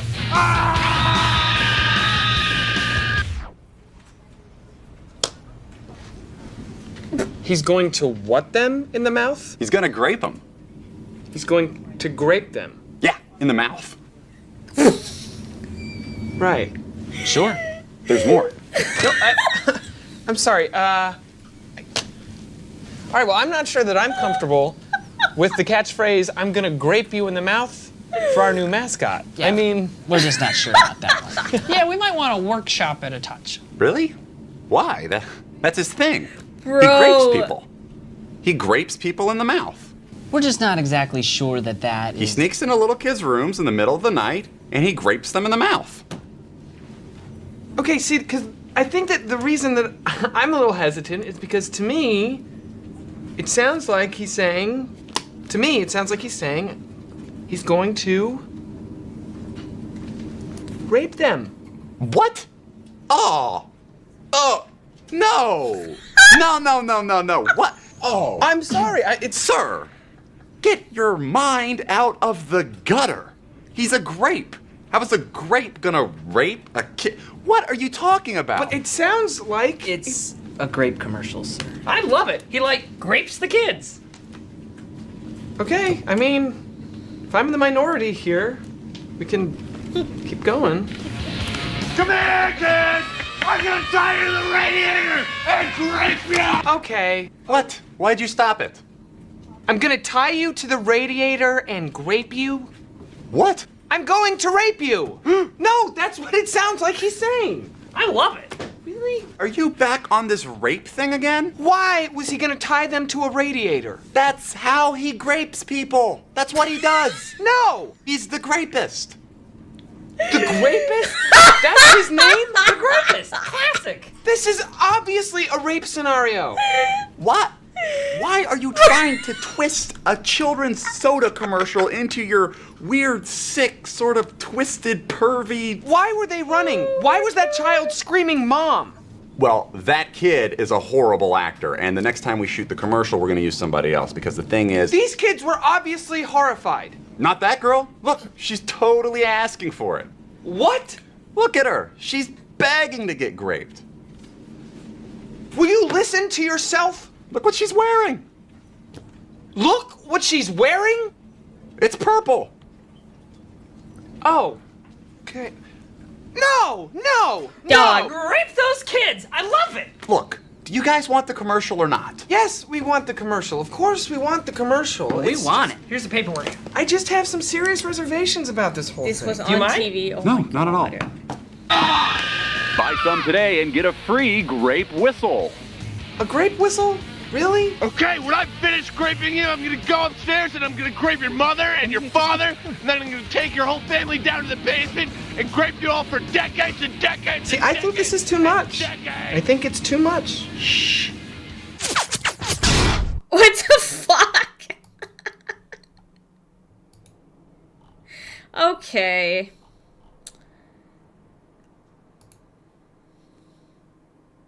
Yep. That certainly was something. Loved every fucking second of it, honestly. This one is a cooking one.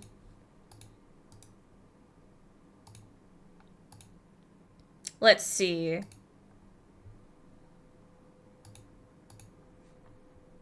Thank God I have a fucking ad blocker.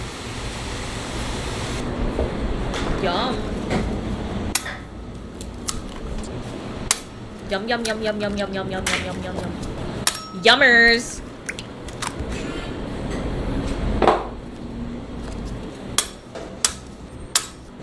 God, I am such a foodie, chat. Oh my god. I love food!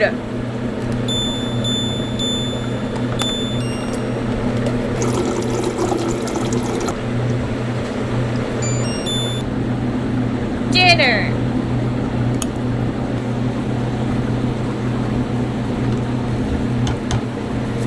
We are observing.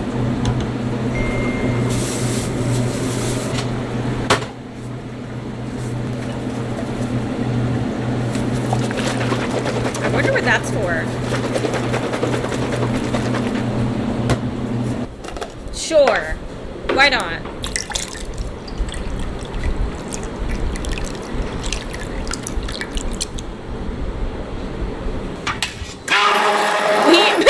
Me when gave this up. Jesus Christ.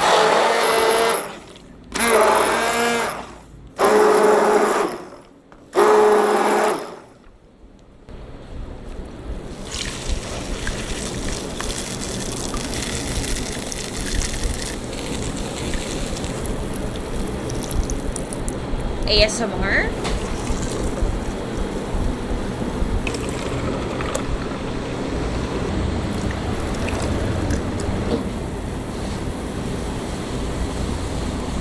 That is a lot.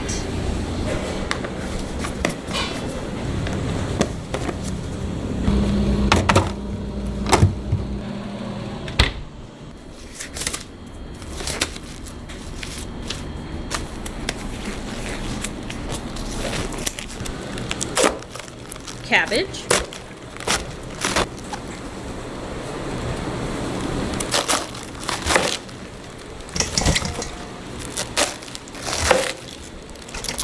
That's a lot of cabbage.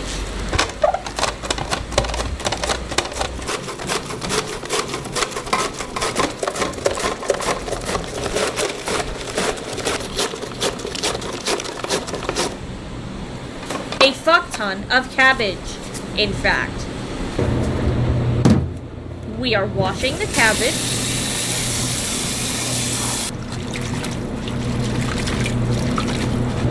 For some reason.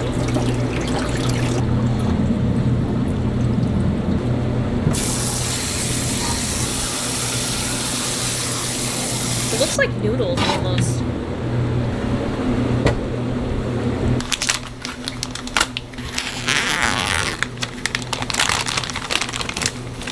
Oh, what's that? Some sort of... Oh, that's cheese. I thought it was pasta.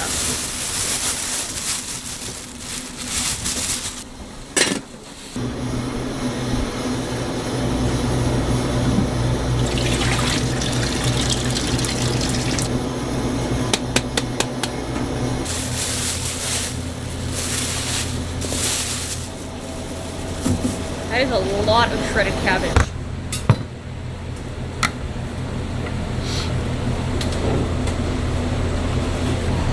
That looks like the Korean equivalent of Spam.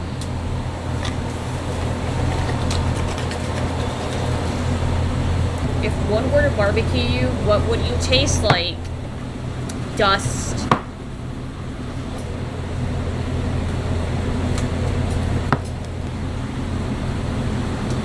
You take a bite, and it's dust.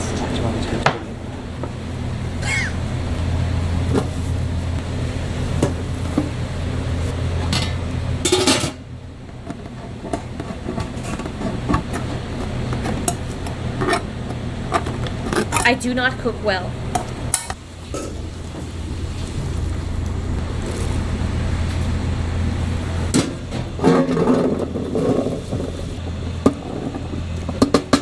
Dude, I love corn.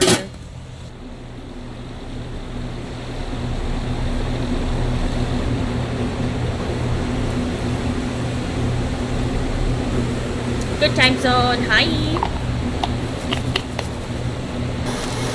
Bread. Bread. Topping. Sauce. Sauce.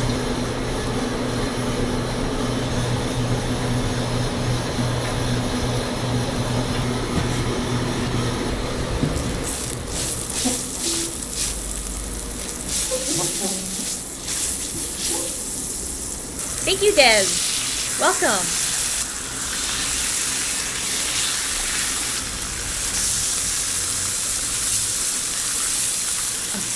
Hungry.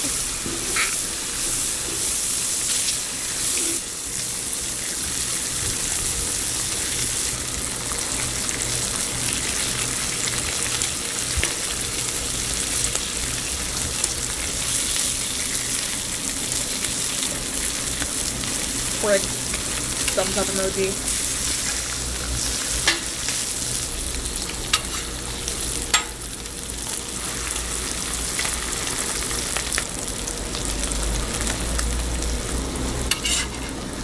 Dude, I fucking love fried Spam. Holy shit.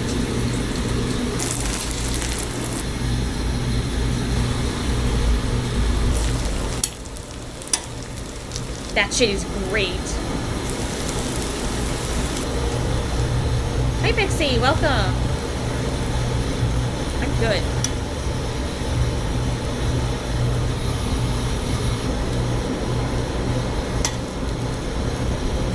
That's a lot of meat.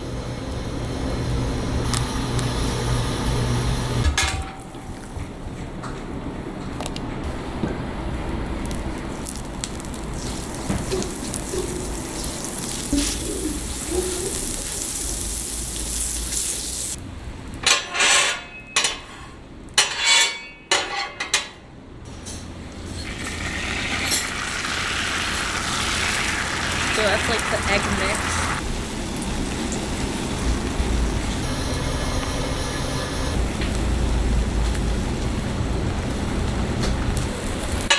Huh.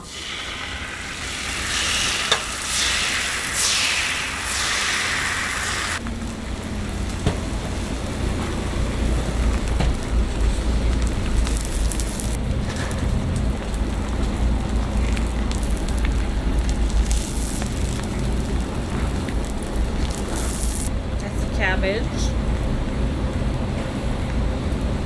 Okay. Omelette de fromage.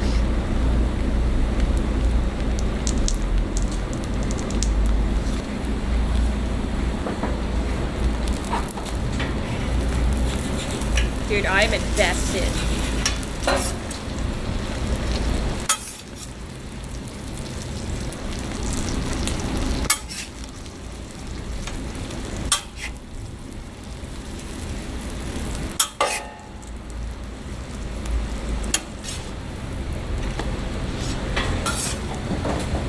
Those are big fucking sandwiches.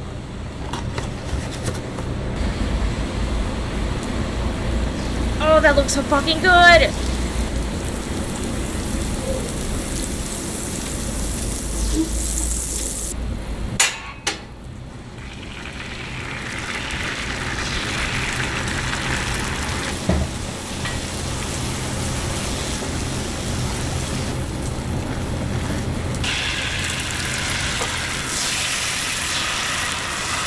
I'm not fat. I eat one sandwich for my lunch. The sandwich in question. Me.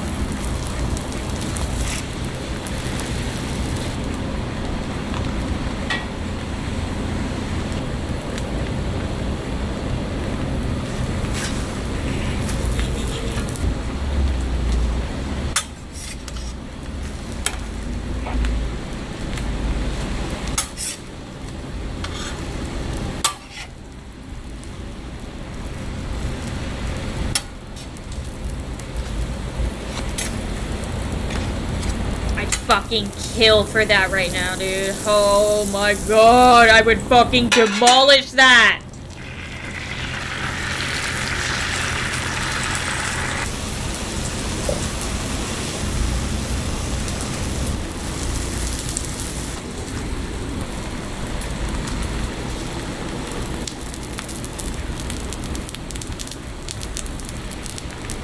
I've seen enough. That looked really fucking good, dude. Holy shit! Let me see. Nope. Too short. Oh my god, what is this? Alright.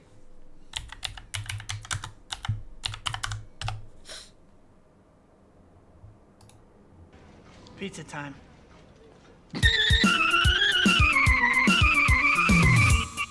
What the fuck?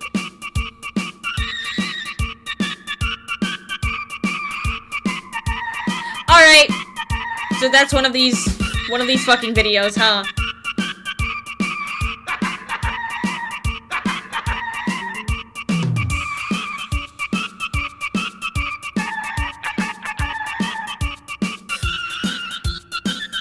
Yep.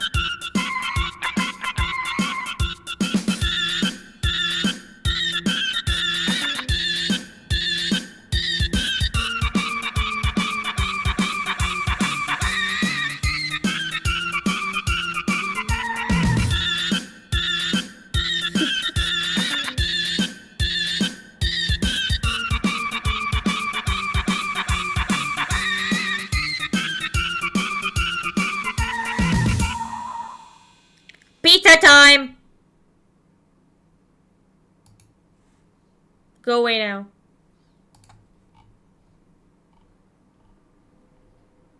Oh no, what the fuck is this? Oh, that's too short.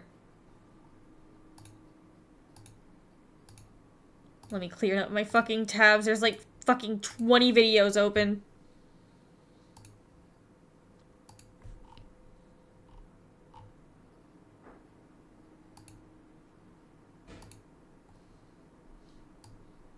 Okay, I found one.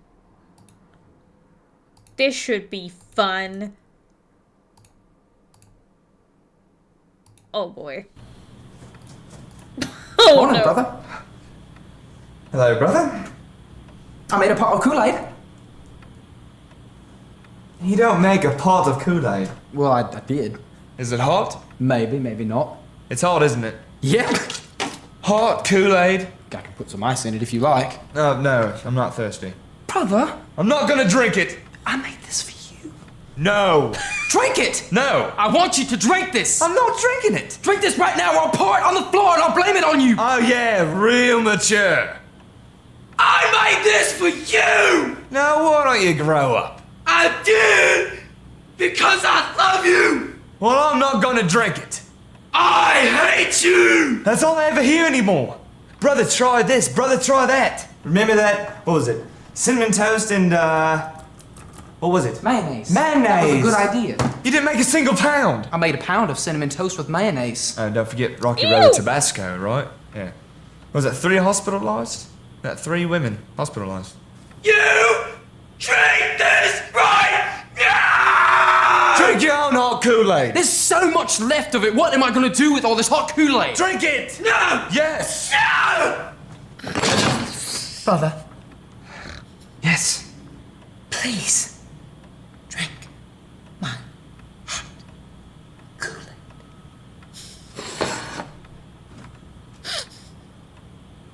Okay. Okay. Right.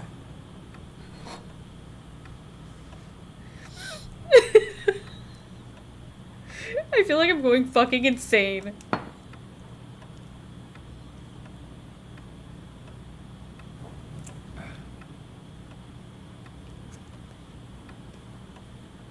Yeah, it's pretty good. Yeah, I like that.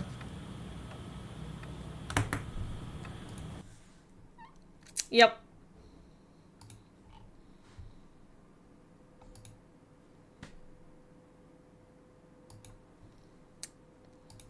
Pure comedy.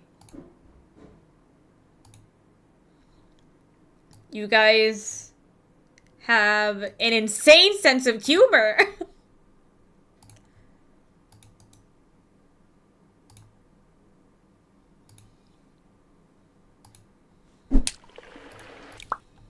Listen to me. Okay. I want you to imagine something. Okay. If you had never seen any animals before, and someone... What a horrible existence. But that I've would seen be. animals before. But imagine. Okay. Enter There's the an animal imaginatorium. right in this room. Okay, hold on. Imagine you've seen animals before, but you've never seen a crab. Okay. And then you're shown a crab. Does Mr. Krabs from SpongeBob count as seeing a crab? Yeah, does No. Mr. Krabs? No. Okay, so we... So no SpongeBob in this scenario. No. It doesn't exist. Wait, so... But it doesn't count, so that means can we have seen SpongeBob before seeing a real crab? And we just think that's like a crazy character? I wonder how they came up with that guy. SpongeBob doesn't exist. SpongeBob doesn't exist. in Then this what's world. the most popular show on Nickelodeon? SpongeBob exists, but Mr. Krabs isn't in it. But then where does SpongeBob work? Yeah, where does he work? He He still works for Squidward. Yeah, he works for Squidward. So Squidward owns the Krusty Krab. Is it called the Krusty Krab No. still? What's it called? It's called then? the Squeaky Squidward. Okay. And Squidward owns it. Is he a fried No, cook, SpongeBob or- is the maitre d' Oh. of the Squeaky Squidward. So is SpongeBob like fundamentally different in Yeah. this scenario? In this Is he- universe, SpongeBob is fundamentally different. I worry that SpongeBob in this scenario lacks the charm of the real SpongeBob. Well, the show isn't as popular in this reality. It's for adults, so in this one, SpongeBob is just like sad and broken by the work system. Oh, I you know, don't like that. SpongeBob. Then how But is it's this still on funny. Nickelodeon? It's it should like be a on Nick at BoJack. Night. Is it on Nick at Night? Or is it a Netflix Isn't that exclusive? the one that has like I Love Lucy or whatever? Nick at Night. Nick at Night. I Love Lucy doesn't exist in this universe. Why? Why? Is she a crab? Oh my god, is No, Lucy it's just really a- a crab? She's Lucille a crab in this Ball one. Is No, a crab. no, in it's- this Wait, universe. are we crabs? It's just because when you change universes, there's bound to be some I unintended see. consequences, Okay. and this was one Okay. of them. Yes. Karina. My astrological sign is Cancer, which is a crab. What is it now? Shrimp. Dancer. Dancer. The Yeah. reindeer? It's the reindeer from It's the Christmas. reindeer. Still a water sign? Yeah, a wet reindeer. Nice. Okay, so now that you've imagined all that, I love Yeah. imagine you were shown a crab. You want me to imagine more Imagine. after I've already done this entire this thought was scene exercise? setting. I'm This still was- erasing all I Love Lucy episodes from my brain. Yeah. This is just scene setting. It's still loading. We got to get to the important part now. The what? Imagine you were shown a crab. Imagine By whom? there's Yeah, no who's showing me the A crab? scientist. You're the scientist, and you just discovered the crab, and you said, Why am I a scientist? Freya ate, and then she screamed at me. Okay. Thank you for the update on our cat. You're welcome. Who has had diarrhea for the past 2 days. Hello, Sticks. Hello, Talia. Hello, Dash Shift. Hello, everybody. Hello, K-Troll. I'm putting a napkin on Alex's head as she eats Okay. focaccia bread. Fuck off. your drink. Thank you. You're welcome. Hello, hamster. Hello. Helio, what the fuck? Hello, tiny thing.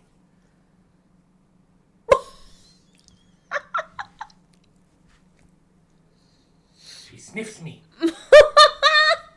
She's grabbing my finger. I hope she bites you. She did not. Damn it. She shook my little finger. She's too docile.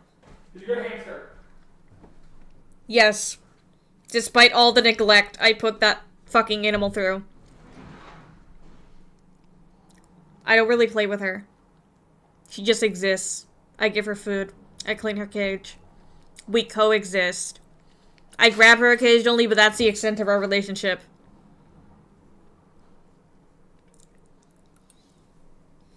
Imagine you're a scientist. It's because crabs don't exist. It's because SpongeBob wasn't as good, and so it didn't distract me from my schoolwork, and so I was able to really focus on science. Yeah. So we're all scientists. We're all scientists, and we just discovered crabs. Okay. And we're like, these ones are crabs. We're calling them crabs. We're calling those crabs. And then the next day, we go back out into the sea. Into the science and we expedition. see what is known today as a horseshoe crab. There's no way I would label that the same thing. Why did we call it a crab? Yeah, why did we call it that? It felt right.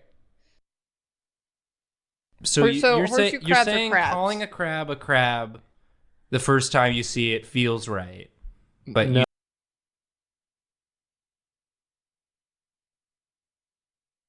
Eating, by the way.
That was inspiring. Very thoughtful. Thank you. Thank you for submitting that, dear viewer.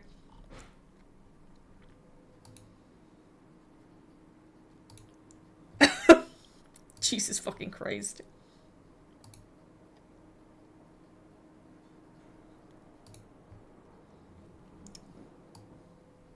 Okay, I found another one. After this, I'm just gonna, like, look for videos for myself to watch.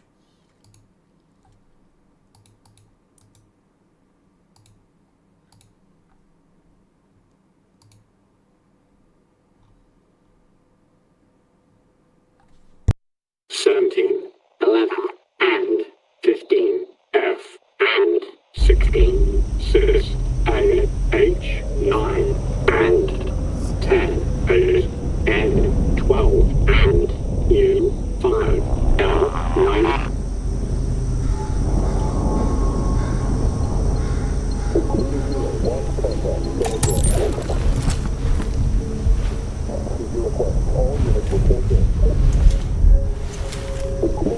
Yeah, I'll check yours, Kalia.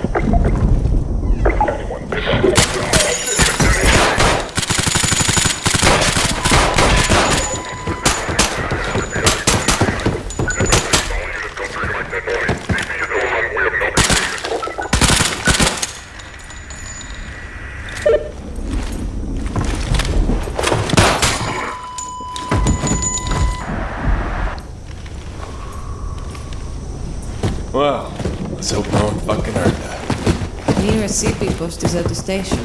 You're good. Alright, do your thing. Let's get the hell out of here.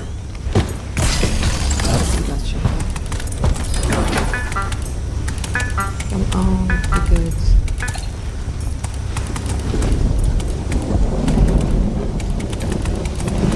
Shit. What?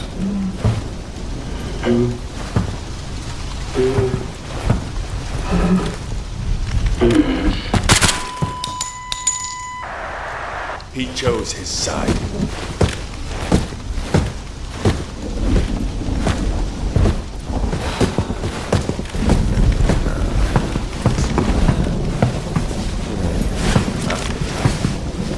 Hey, holding up okay? Yeah.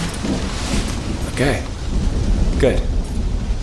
Listen, we couldn't do this without you. Who's gonna work these things? Me? Him? No.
Do not trust them. They are not real. Do not go outside at all costs. Do not believe.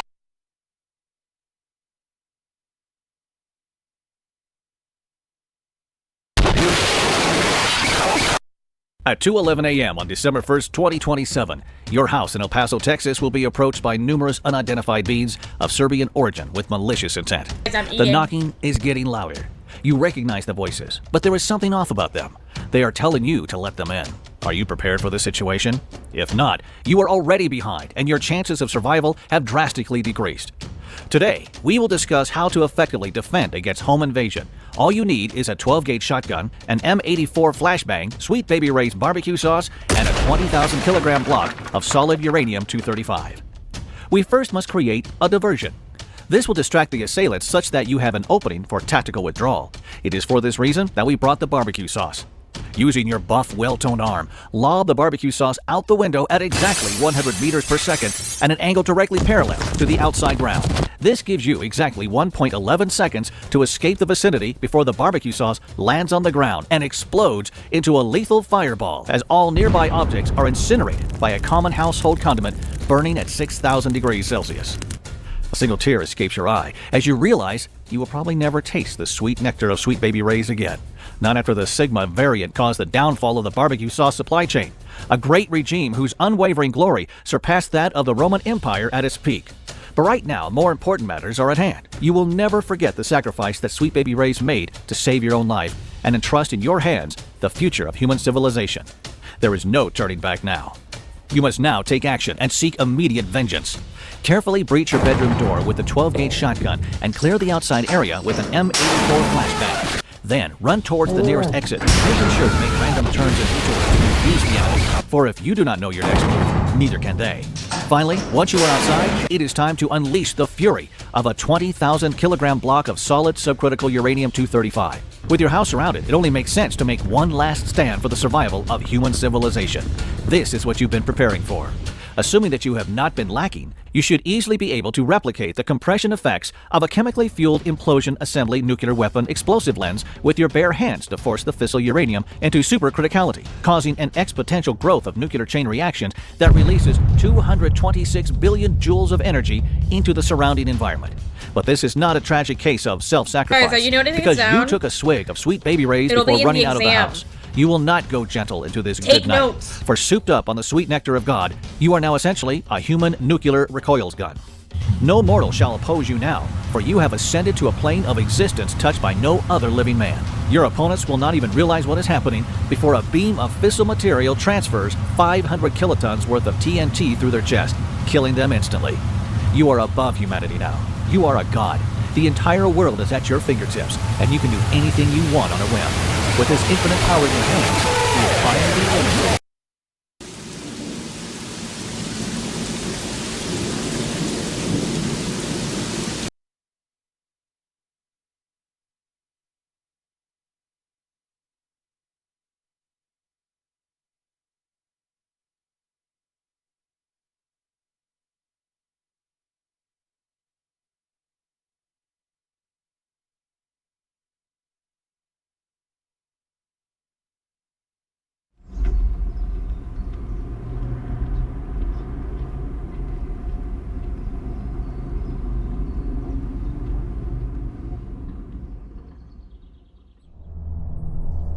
By order of the Overseer Council, the following file describes a Keter-class anomalous cognito hazard and is Level 42316 classified.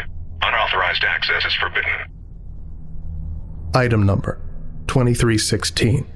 Level 4, Secret. Containment class, Keter. Disruption class, Kennick. And Risk class, Danger. The following file contains images and text that are carriers for anomalous cognito-hazardous influences. You do not recognize the bodies in the water.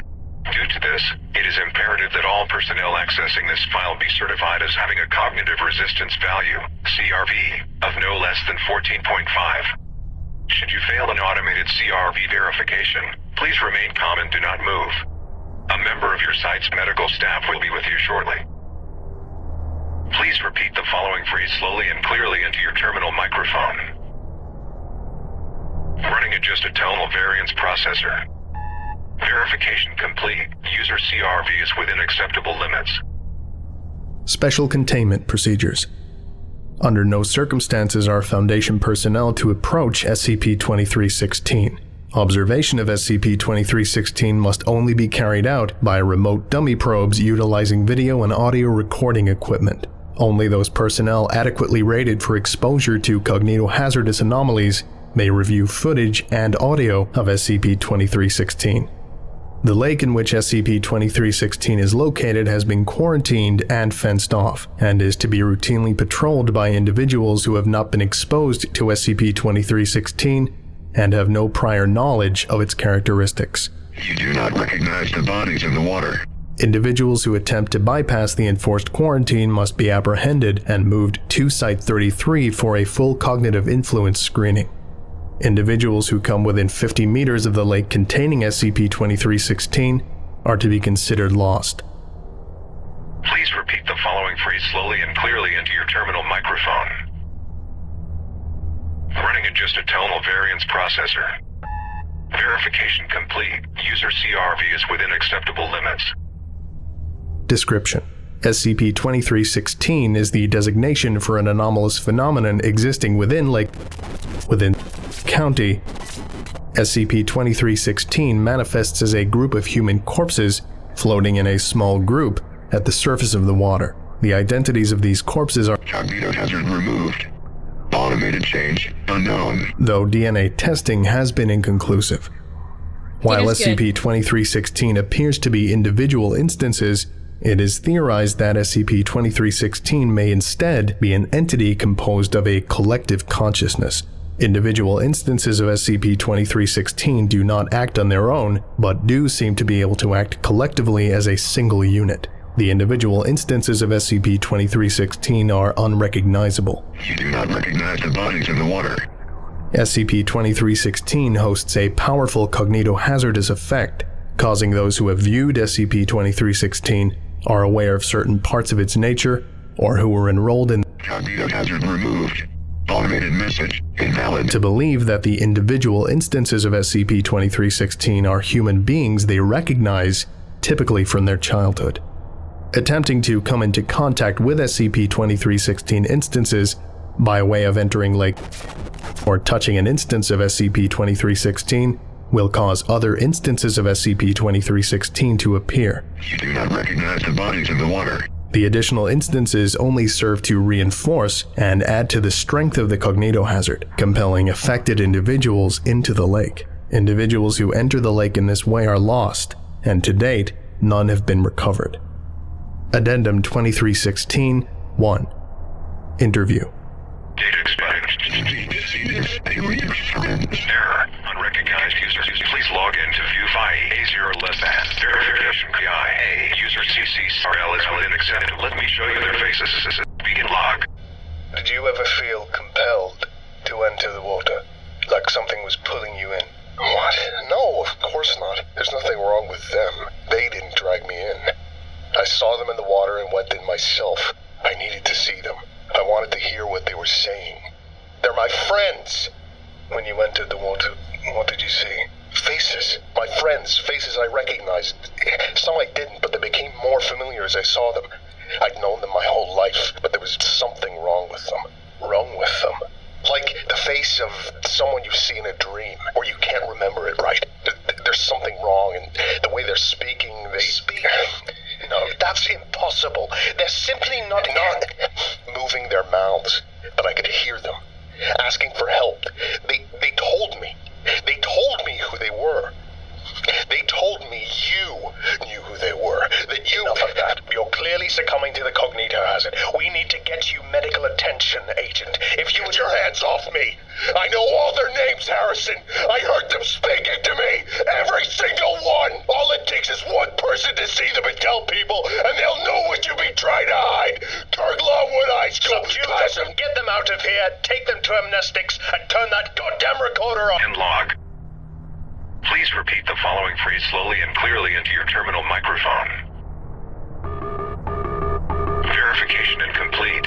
User CRV is not within acceptable limits. User CRV influenced by active cognitohazards. Please stay still. A member of your site's medical staff 4025-23 will be with you shortly.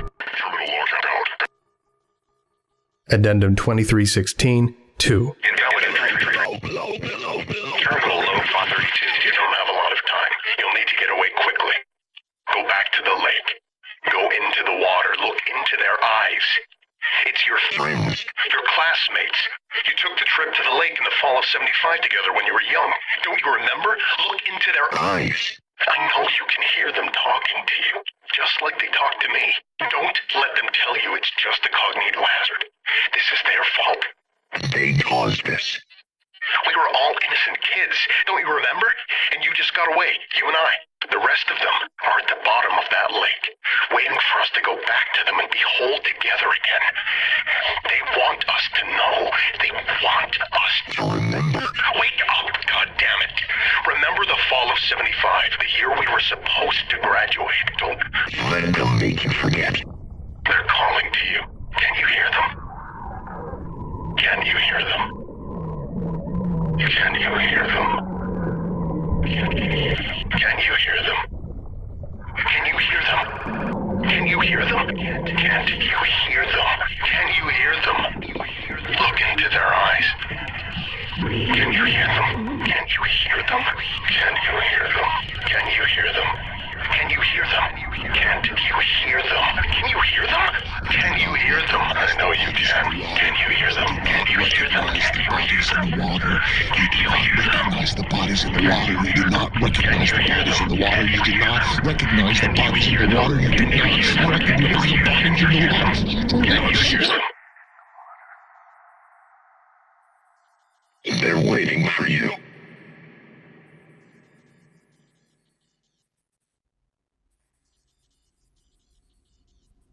Description: SCP-1833 is a copy of the 1976 edition Kirk-Lonwood High School yearbook, previously belonging to student Carolyn Kirk. The yearbook shows mild wear and use indicative of its age. The front cover of SCP-1833 shows a 3-arrow design, with the words Reflections of 76 near the center of the page, and KLHS 1976 in the bottom right corner. The back of SCP-1833 is blank, save for a small amount of charring along the spine. An inscription inside the back cover reads, "We've had a great year, haven't we? Don't worry about waiting for the reunion. I'm sure we'll see each other soon enough. Lots of love. From all your best friends." Verification complete. User CRV is within acceptable limits.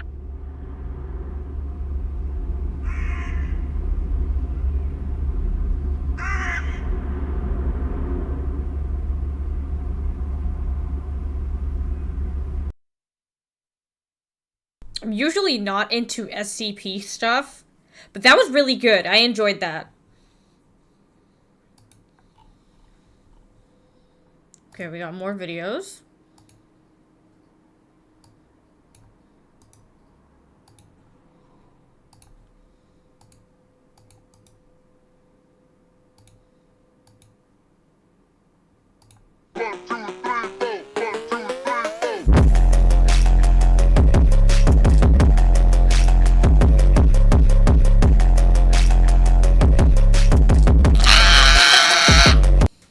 Okay, so this is a song. Okay. Good shit. I need actual videos, though. Oh! I scared my fucking cat. Okay. He startles easily. This is not my fault.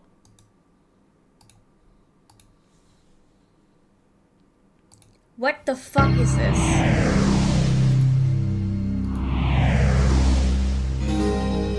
Alright. Hey, I read somewhere that mathematicians can turn a sphere inside out. Yes, that's true. What's the big deal? Just poke a hole in it and pull it through. Sure, but the point is to do it without making a hole. But then it seems impossible. You're right. You cannot do it with an ordinary sphere, like a basketball. You have to understand the rules of the game. Thank God This I'm stoked sphere for this, is made bro. of an abstract elastic material that can stretch and bend and pass through itself. But you cannot rip or puncture this material without destroying it. And you cannot crease it or bend it sharply. I see. If the surface can pass through itself, what's the problem? Do you think allowing self-intersections makes it easy? Try it. Alright, a bit passive-aggressive there, but I'll just push the two halves right through each other. Be careful. What about that ring around the equator? Remember, you mustn't tear or crease it. Let me try again. That's no good either. You're pinching it infinitely tight. But then there's no way. It's impossible. You'd have to crease or pinch it to turn it inside out. It is surprising, but watch this. Watching? Yo! Is this it? Is this a sphere turning inside out? You bet.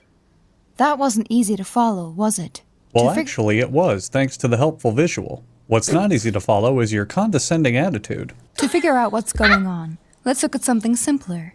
A circle.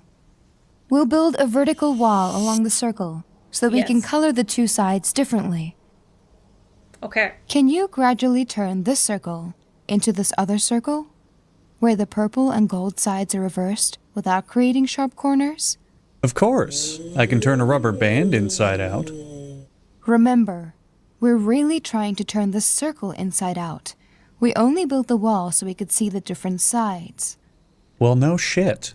You just explained that this is an example to look at something simpler. Alright, let me try. Watch out. That was a sharp bend. If we could make sharp bends in the material, we'd be able to turn any curve into any other by moving each point of the initial curve in a straight line toward a target point in the final curve.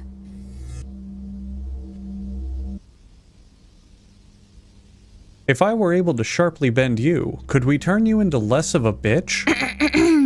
Pulling a loop tighter and tighter is not really a gradual change. It's like having a corner in disguise, so it's against the rules. Wow, okay. Well, if you can't have corners, and you can't pull loops tight, I think it's impossible to turn the circle inside out. Yes, you're right. Wait a minute. Am I supposed to believe you can turn a sphere inside out, but not a circle? Yes. There is something fundamental about curves that would have to change if you were to turn a circle inside out, and that something cannot change under our allowed motions. And what's that? I'll explain. Imagine a monorail atop the wall. Now, the rule about monorail traffic is I know how a monorail works. Okay, are we just going to keep pouting like this? Are you here to learn how to turn a sphere inside out, or are you here to whine and cry? On this track, the car is always turning left. As it goes around the circle once, it makes one full turn toward the left. On a more complicated track, the car might sometimes be turning left, and sometimes right. But the net amount of turning after one complete circuit is always some number of full turns in one direction or the other. The number of full turns it makes toward the left is called the curve's turning number. Turning number, 'cause it's turning. Right, that's so clever. Did you come up with that yourself? For a curve where there is more turning toward the right than toward the left, the turning number is negative. Hey, and if there's no net turning, the turning number is 0. Right. I had a hard time following the net turning for this winding track. That's natural, but there's another way to... fucking excuse me. I forgot that you, the overlord of science and geometry, struggled to grasp how us pathetic mortals can have difficulty with this simple venture. Okay, are you going to behave, or am I done teaching you how to turn a circle inside out for the day? If we find every spot where the track is facing due east, the track is curving away from us. Viewed from here, it looks like a smile. Ooh, smiles. Ooh, yeah, it's like I'm a 4-year-old. At these places, the car would be turning left. At others, the track looks like a frown, curving toward us. At these points, the car would be turning right. The net number of full turns increases when the car passes a smile and decreases when it passes a frown. Starting at 0. 1, 2, 3, 4, 3, 2, and we finish with 3. The turning number is the number of smiles minus the number of frowns. I see. The turning number measures happiness. If you insist. So your turning number is probably deep in the negatives, huh? Now, the nice thing about the turning number is that it remains the same when a curve changes according to our rules. Frowns and smiles can appear or disappear, but only in pairs that balance out. The number of smiles minus the number of frowns never changes. So a curve can only turn into another curve with the same turning number. Right. The turning number is the fundamental property I mentioned before. Now, what's the turning number for the two circles? Remember to use smiles and frowns to help you out. Do I have to? I can't just look at the curve shape in relation to the purple walls? Use the fucking smiles and frowns. This one has 1 smile and no frowns, so the turning number is 1. And if the gold is outside, 1 frown and no smiles, -1. It makes sense. On one curve, you're turning left all the time. On the other, it's the opposite. It also makes sense immediately if you're not a total fucking moron. Well then, I'm surprised you figured it out. So the reason you cannot turn a circle inside out is because you're an uptight bitch.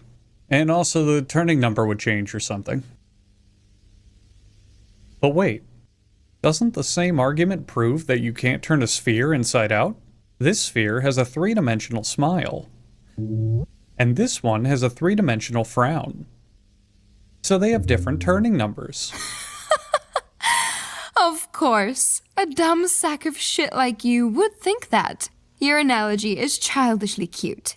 But to make it complete, we must look at a general surface and consider all the points where it is horizontal and gold is on top. We'll draw horizontal stripes to make these points easier to locate. Smiles are like bowls curving up. Frowns are like domes curving down. Ah, and I suppose you're like gravity, nothing but down. But there are other points where the surface is horizontal that are neither bowls nor domes. They are saddles and look like smiles from one direction and frowns from another. Near a bowl or a dome, the horizontal stripes form rings. Near a saddle, they form an X. Oh, you dumb bitch. Oh, you dumb, stupid bitch. I fucking got you now. Spheres don't have saddles. And your inability to grasp basic concepts is why I'm the one teaching you here. A dome and a saddle can come together and cancel out. Likewise, a bowl and a saddle can cancel out. But bowls and domes, like electrical charges of the same sign, normally don't get near each other. The unchanging number for surfaces then is this. Add domes and bowls and subtract saddles. This number is 1 for the sphere, no matter which face is out. Okay, I'm willing to believe that turning numbers don't prevent the sphere from turning inside out. I would immediately believe it if anyone but you told me. But none of this means you can actually do it. Well, again, someone else could probably do it, but you specifically never could. Oh, I know. I know it's so hard for you to see. I get it. You're trapped all alone with yourself inside that dumb, caveman-like brain of yours, rattling these concepts around in your skull back and forth, desperately, oh so desperately trying to grasp something beyond the basic perception you have of this universe. You know there's concepts out there beyond what you can see. Math that calculates things above the numbers you can count on your fingers. You're aware of how much of the universe you don't know, and yet you're trying so desperately hard to claim you can understand some of it. You don't need the answers to life's questions. You just need the ability to understand something above your current scope of daily life. Something, anything, to make you sound smart. To let you tell yourself that you're aware of anything outside of the most mundane parts of your existence. You want something to remind you of the beauty and wonders of science. But it all comes crashing to a halt because you know you're not that smart. You're not able to easily grasp these things. You struggle and toil and try your damnedest to put these pieces together and join in on these conversations without any doubt in your mind that you know what you're talking about, and yet you can't. Because things like this are just too difficult for someone like you. Fuck you. Steve Smale proved it was possible in theory in 1957. But it took 7 years before Arnold Shapiro found a practical way to do it. Since the problem remained hard to visualize, more methods were invented later by Bernard Morin and several others. I'll show you Bill Thurston's method, invented in 1974. Let's go back to curves for a bit. Remember that this circle can only be changed into curves of turning number 1. Have anything to add? No. Odd. Normally you have some sort of unhelpful, unfunny quip to say right now. Now, can the circle be turned into Still any... not allowing sharp corners, right? Of course. Now, can the circle be turned into any curve of turning number 1? Say, this one? Let's see. I'll try to go backwards from this curve to the circle. I think I got it. There. Well done! Fairly slow compared to the average time spent on this problem, but your ability to actually solve it should be commended. Now, try this one. Man, this one may be a bit too tricky. It's all tangled up. Kind of like you are in that divorce. How's that going, by the way? You know, your divorce? Heard you might lose custody of your kid. Shame. Real shame. And this very easy one?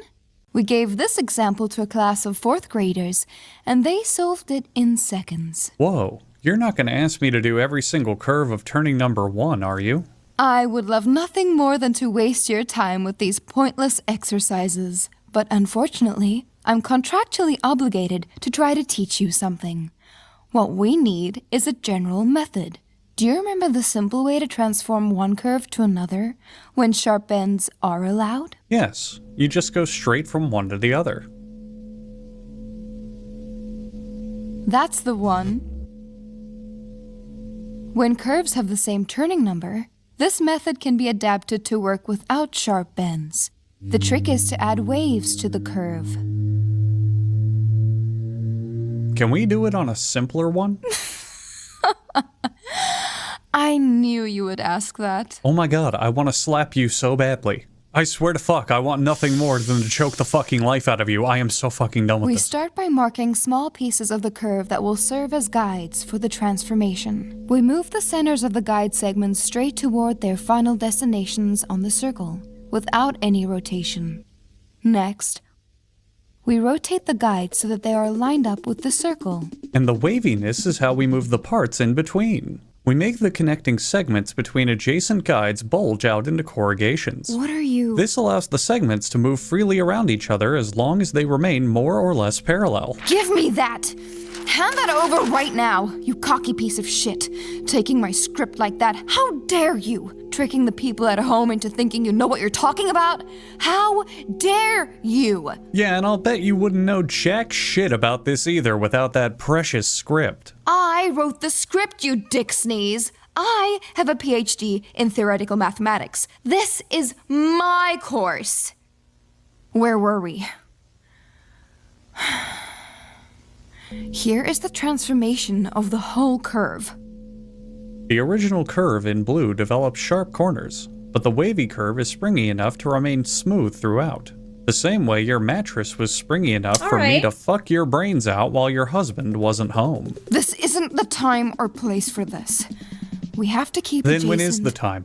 Wait, Where what? curve in blue develops sharp corners, but the wavy curve is springy enough to remain smooth throughout. The same way your mattress was springy enough for me to fuck your brains out while your husband wasn't home. This isn't the time or place for this. We have to keep Then adjacent... when is the time? Where is the place? Come on. You're going through a messy divorce because after all this time, all these years, you still can't get enough of my disgusting caveman cock. I might not be as smart as you and your dumb fucking turning numbers, but I've got a PhD in plowing your shit inside out. Watch what happens when we try to turn a figure 8 into a circle. I don't fucking care what happens when we try to turn a figure 8 into a fucking circle. I don't give a flying fuck about avoiding sharp bends. Why are you avoiding me? Because what we did was wrong. It was wrong, and I don't want to talk about it anymore. I just want to pretend it never happened. What was so wrong about it? You're in a loveless marriage. Your husband isn't that great of a guy. I'm pretty sure he was seeing women on the side anyway. So you finally decide to take charge for once in your life. Do something for yourself. Go for what makes you happy instead of desperately trying to piece what you have together into a puzzle that you can't possibly decipher. Look, things are messy because of the kid, and there's a lot of drama right now, but you can't deny what we had. I fucked you. No. I touched you in a way that you hadn't felt in over a decade. You can't deny it. I'm irresistible to you, and you're upset because what you think is a crisis over the end of your relationship is a crisis with your inability to cope with the fact that you are addicted to my dumb, uneducated, math-struggling Neanderthal cock. That's exactly why I'm upset, you fucking moron! This is not what a brother and sister are supposed to do! And who fucking cares if we're related? Do you think the...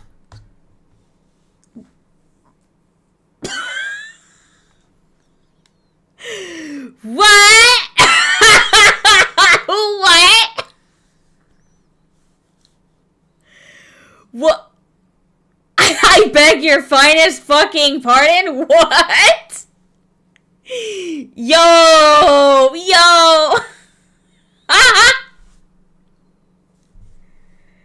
Is this the coffin of Andy and Lele? Bro! What am I watching? Okay. Okay. The scientists who learned how to turn a sphere inside out followed the rules? Fuck no. They threw everything they knew out the window and started experimenting, even if it was with their family members. Math is literally nothing but rules. Well, whatever. Christ. Rules were made to be broken, and you were made to be happy. No. I was happy. I was happy until you came back into my life. These little games we started as teenagers couldn't keep going. This vile, reprehensible shit had to stop. When I left, it wasn't because of fear for my feelings for you. It was because I wanted to distance myself from this mistake as much as I could. Go and lead a normal life.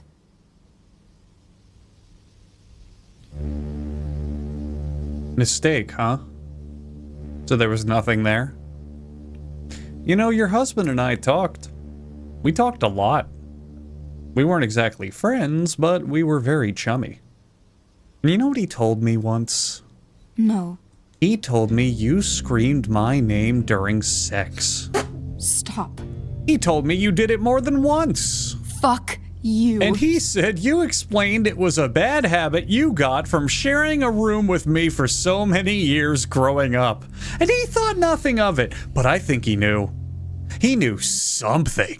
He had to. It was so obvious. I mean, you react to these things without even thinking about it. I can see it now. You're running through all these taboo thoughts in your head on fucking replay. And there's a part of you deep down that loves it. That's not true. Hey. Listen. It's okay. I didn't come here to hurt you. I was never here to fight you. I don't give a shit about the money they're paying me for this, or the turning the spheres inside out, or who's right or who's wrong. I just wanted to get you back. Let's put all this petty bullshit aside for a minute and look at the facts. I'm here, right now, and I'm willing to try to make this work. Whatever it takes, moving away, fake names, whatever, it doesn't matter. We can make it work. We can always make it work. But you need to be honest with yourself. You can't deny these feelings. You're right. I've been lost for so long. I felt empty. I always thought I could find comfort in the sciences. Everything makes sense in math and geometry and physics. And anything that doesn't, we can actually figure out. Alabama! I dedicated my life to numbers because I knew they could never confuse me. But here I am, just confusing myself. Tricking myself into thinking I'm not already who I am. Man, fuck science. When was the last time you ever used science in your life? Life's all about feelings and what you feel. I know how I feel, and I have a pretty good idea I know how you feel. But think about it. When was the last time you ever used anything involving science? Who gives a shit? What is science gonna get you a job in the science department of the science center in the science building run by the scientists? No. Fucking Christ, no. You know what your life's gonna devolve into? You're gonna care more about what fucking characters die in your favorite drama TV show and how much free fucking time you have to spend with your friends this weekend than anything that could ever happen in science. It doesn't matter. Science is completely irrelevant to anything. Who in the shit has ever even seen someone into science? Like real science. I don't mean when you're sharing fucking like social media posts about like pictures of science stuff like, oh, new star discovered and it's super bright. No! You think fucking no one cares about the actual science? The people who actually find that shit go down in history as big loser nobodies. Just let go and follow your heart. Just let it all go.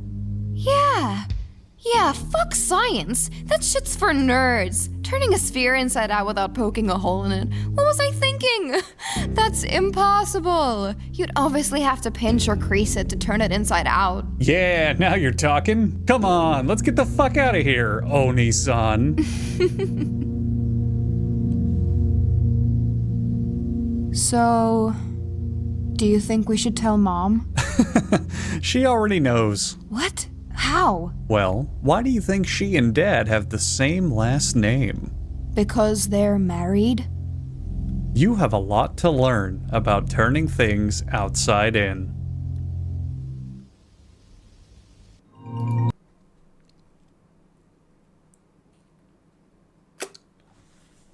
Well.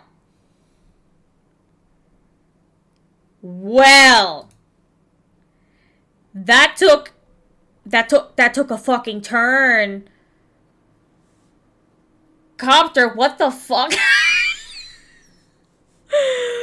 Why did you send this? I loved it. It was good.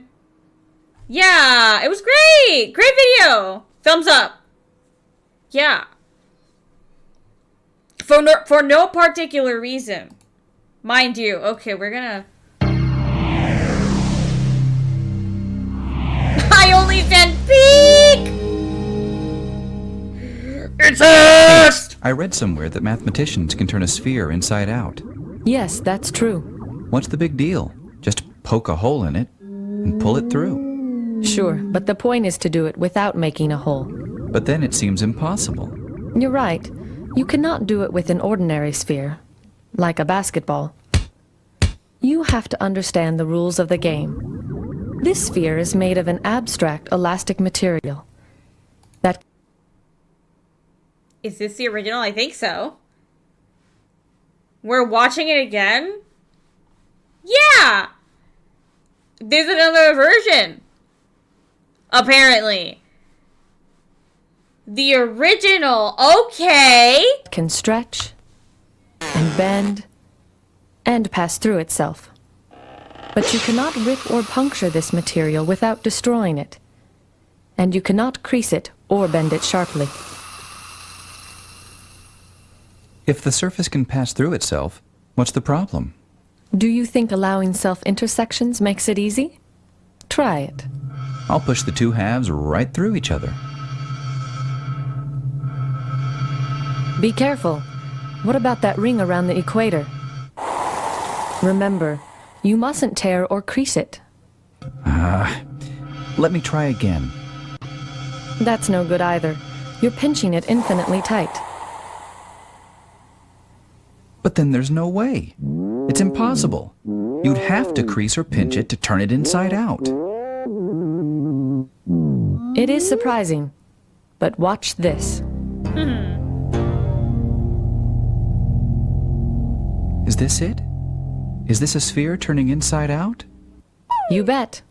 That wasn't easy to follow, was it? To figure out what's going on, let's look at something simpler. A circle.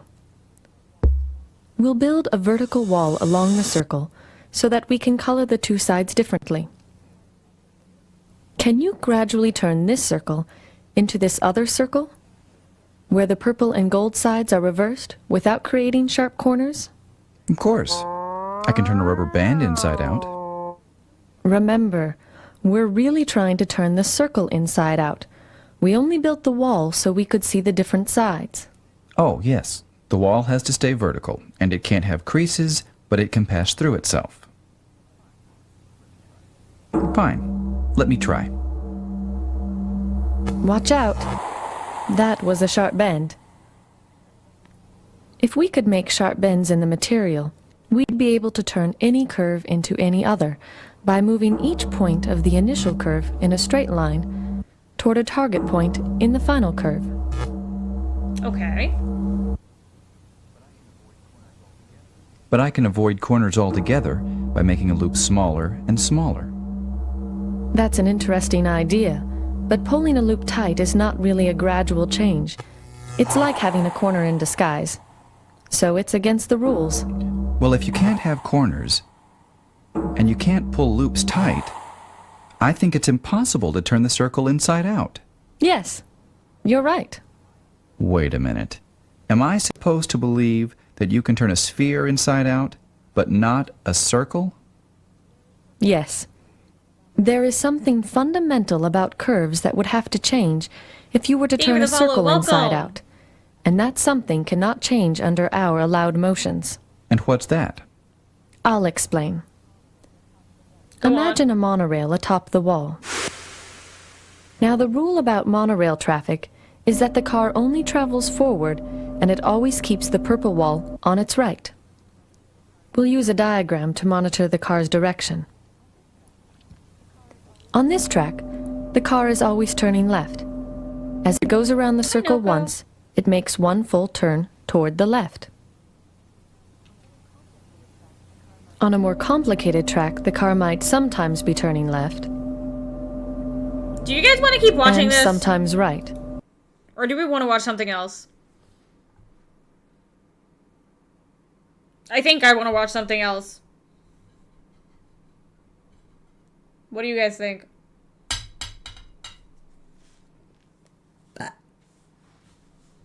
Skip.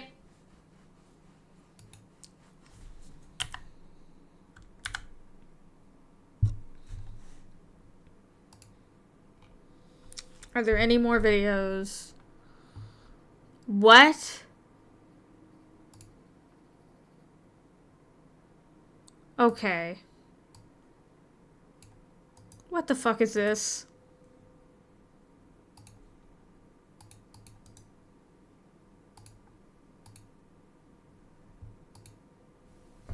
This is the Lockpicking Lawyer, and what I have for you today is something that's really important to myself and Mrs. Lockpicking Lawyer. In fact, it's something she's been playing with since her teens, and she let me first use it on our third date. So, I'm sure you've all gotten a good look and can clearly see that it is my wife's beaver. Now, I showed you her beaver a few years ago in video number 862, but I wanted to feature it again because as I read through the comments, I realized that many of you just don't appreciate how versatile a beaver can be. For instance, when they get their hands on a beaver, I know a lot of guys who just load it up as fast as they can and call it a day, but that is a big mistake. First, before you put anything in the beaver, you have to make sure all the appropriate parts are properly lubricated. Otherwise, you're probably going to do some damage. Then you need to give careful consideration to what you're going to put in the beaver. It is pretty common to see guys put balls like this inside the beaver. And while like most guys, I do have a nice sack of balls, that's getting to be pretty cliche. A less common and probably healthier option is to put your nuts in a beaver. But again, it's not something that really appeals to me. Now, if you're just looking to have fun, probably the best option is to put toys into a beaver. But a word of caution here. If you try to stick toys in a beaver and those toys are too big, it is possible, if not likely, that you're going to do damage. And just as bad, the toy can get stuck. So, before trying to stick toys in a beaver, always ask the owner for both permission and instructions. Fortunately, by our fourth or fifth date, my wife figured out that I knew my way around her beaver pretty well, so she gives me a lot of leeway here and actually encourages me to be creative. So, while I do have a lot of options, my absolute favorite thing to put in my wife's beaver are banana-shaped treats. Now, obviously this small package isn't going to fill up my wife's beaver, and it can be pretty awkward if you don't fill the entire beaver. In fact, it's usually better to have a little left over.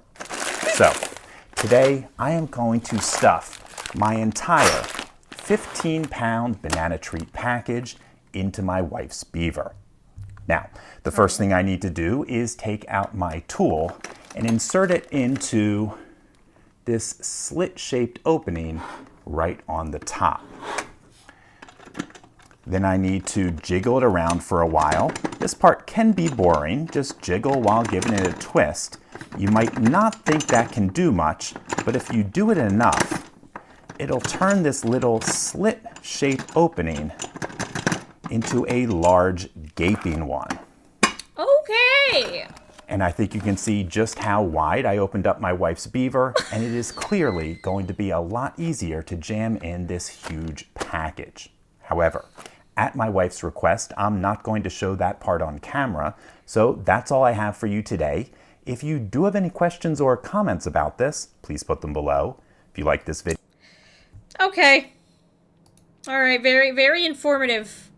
Loved it.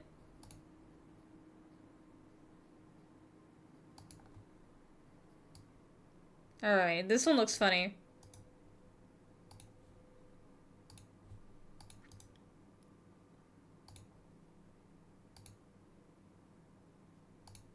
All right, here we go.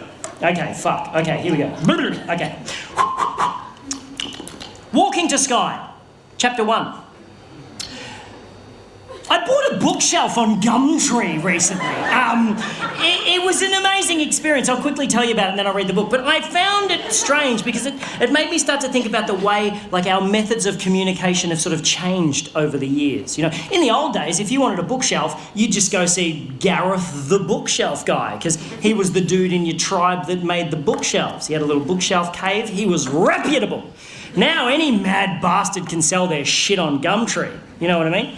As a species, we're sort of able to cope with knowing and gossiping about around like 100 or 150 people. That's like the limit of our tribe. I really need to pee. Any more than that, it starts to get confusing, which is why we created abstract constructs like territories and deities to unite larger groups of people under an imaginary common factor. And it works a treat because we only really gather en masse on special occasions. But I think like social media and it's fucking all that up, you know? I don't think we're able to deal with the thousands of people we're connected to on a daily basis, and as a result we neglect our immediate 150, you know? That's why I never get invited to parties anymore. It's not because I ramble on about veganism and fisting old ladies.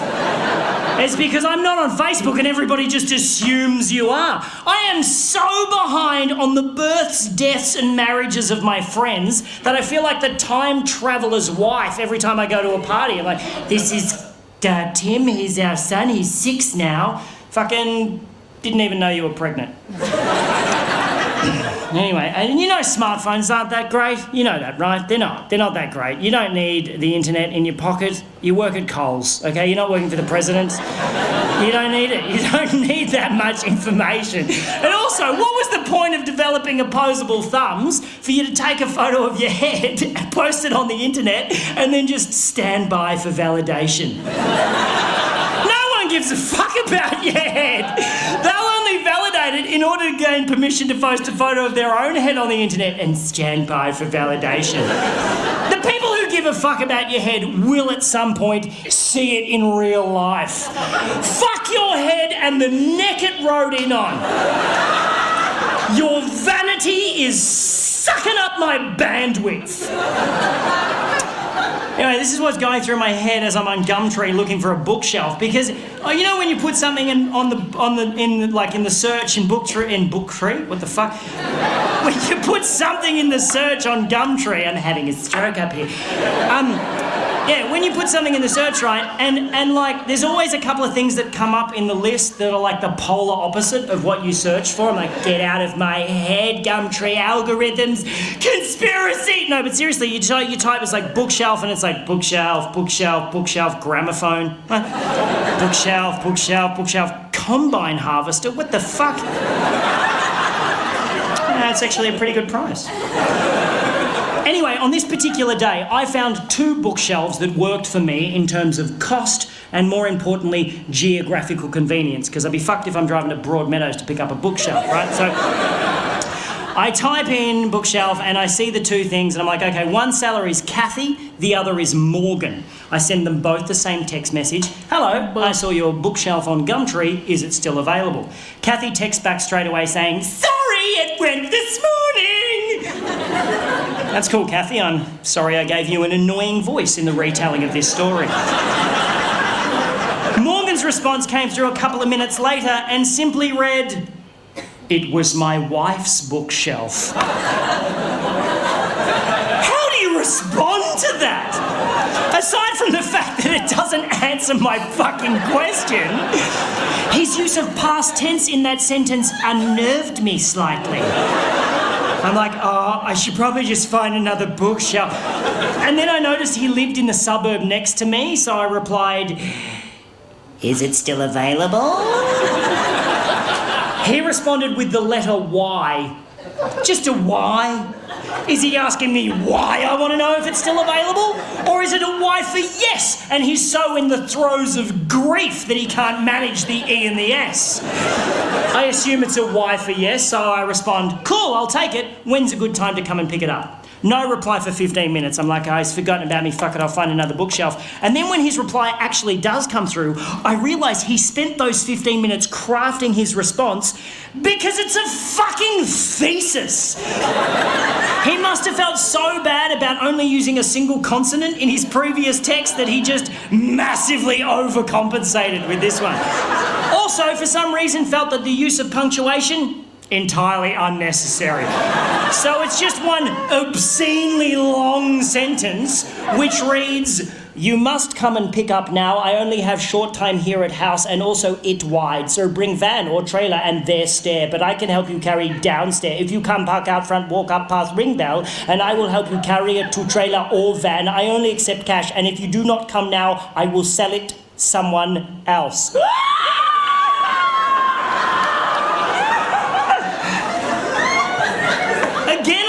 I should just find another bookshelf at this point. But now I am fascinated by Morgan and I simply must meet the man. So I drive over to his house. Oh, before I left, I sent him a message saying, cool, I'll be there in 10 minutes. He replied, okay, but spelled it O-K-A-Y, which just fascinated me more that he'll use 4 letters to spell a 2-letter word, but only 1 letter to spell a 3-letter word. Morgan is off the fucking chain!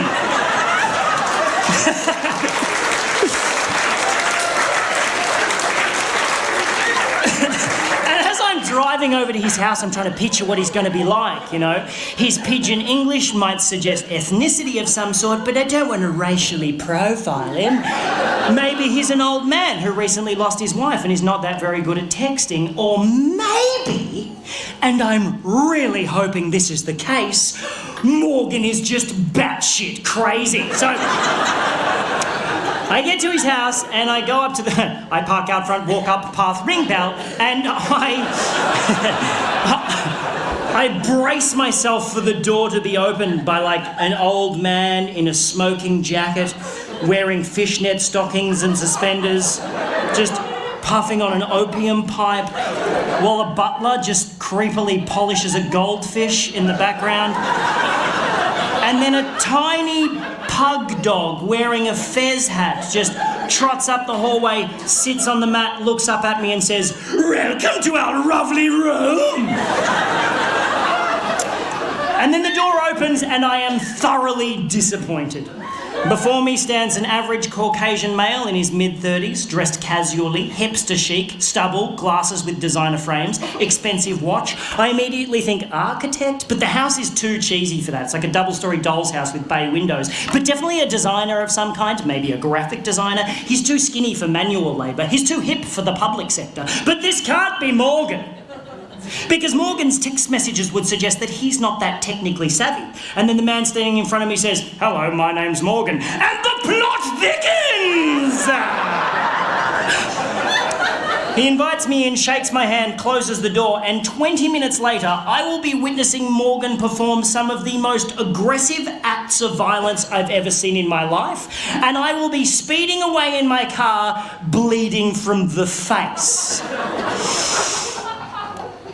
Here's how this shit went down. I go into the house and I notice two things immediately. One, this is a house in the throes of renovation. Nothing too extreme, but there's like drop sheets on all the furniture, there's freshly painted walls, there's a bathtub wrapped in plastic in the hallway awaiting installation. Someone's doing some work on this house. The second thing I notice, on the way up the stairs to the second floor, on the first floor landing, is a wedding photograph featuring a very cleanly shaven Morgan with a very beautiful bride. Very much in love. The photograph is very much on the floor and the glass in the frame is very much smashed. She's not dead, she's left him, and the plot thickens a bit more for Morgan. And as Morgan unceremoniously, kicks the photo frame to one side on the way up the stairs, I really wanted to pry into Morgan's life and ask heaps of inappropriate questions. But he was clearly a broken man. He had this terrible air of sadness around him, so I didn't want to intrude. Luckily for me, though, I didn't have to, because Morgan immediately began oversharing and told me the whole fucking story. Thank you, Morgan! I shall hang off your every word and then retell your tale to 200 strangers and record it for a fucking DVD.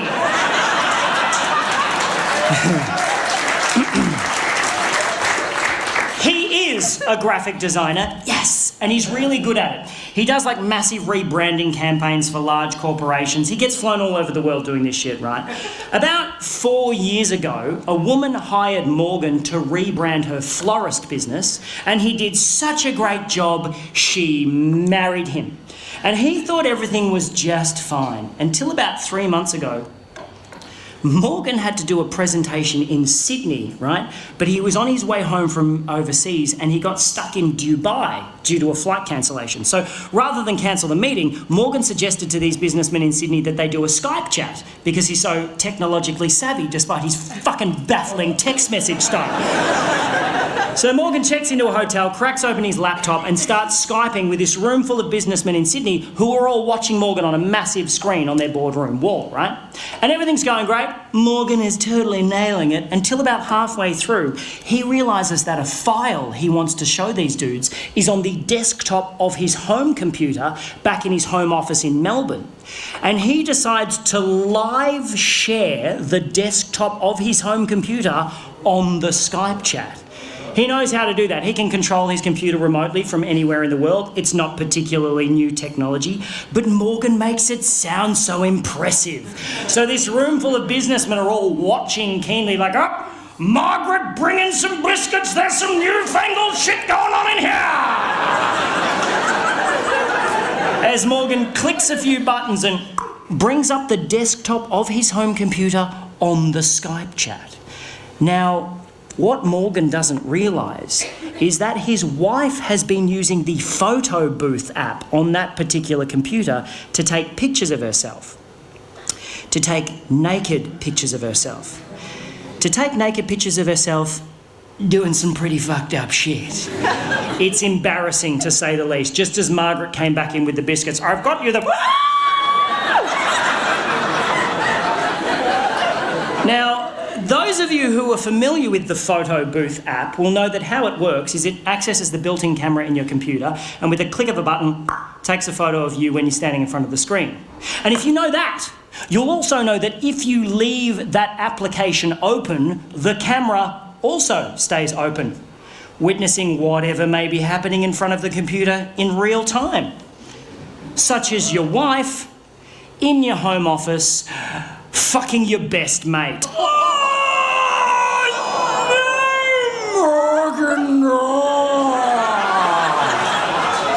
Morgan then goes on to tell me she's keeping the house, his former best mate is moving in, and while they're out for the day happily shopping for fittings, Morgan must suffer the indignity of moving his shit out and selling the stuff they don't want on Gumtree to this guy. It's at this point of the story that Morgan starts crying. He breaks down, and I do not blame the man. It's fucking horrible, and I just want to give him a big hug and say, everything's going to be all right, Morgan. But I am holding the full weight of a bookshelf halfway down a set of stairs, and Morgan is the only thing stopping that bookshelf from caving my face in. I was like, Morgan!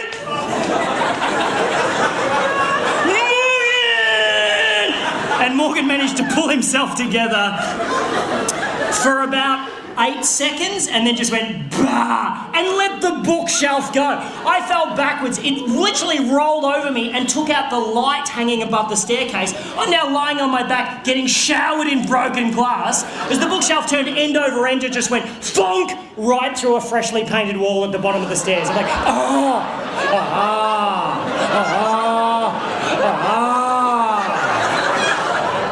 I've got a tiny cut on my forehead, which is just pissing blood for some reason. Apart from that, I'm fine. Morgan, however, he's not fine. Morgan is the opposite of fine. Something happened when the bookshelf lodged itself in the wall, and his sadness just went away in a second, and he started pissing himself laughing. Hysterical. And he had the creepiest laugh I've ever heard in my life. I'm standing going, this is weird, and he's going, like some sort of demonically possessed baritone kookaburra. He's like,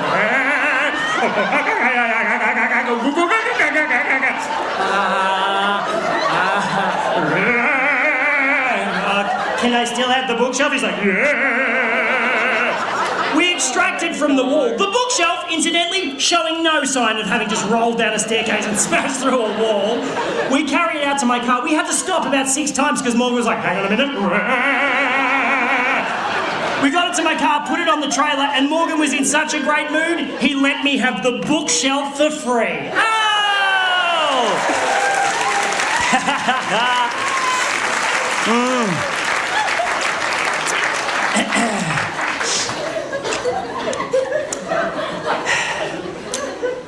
And that's where the story should end. But there was something about the bookshelf going through the wall that flipped a fucking switch in Morgan's head, and he is now hungry for more destruction.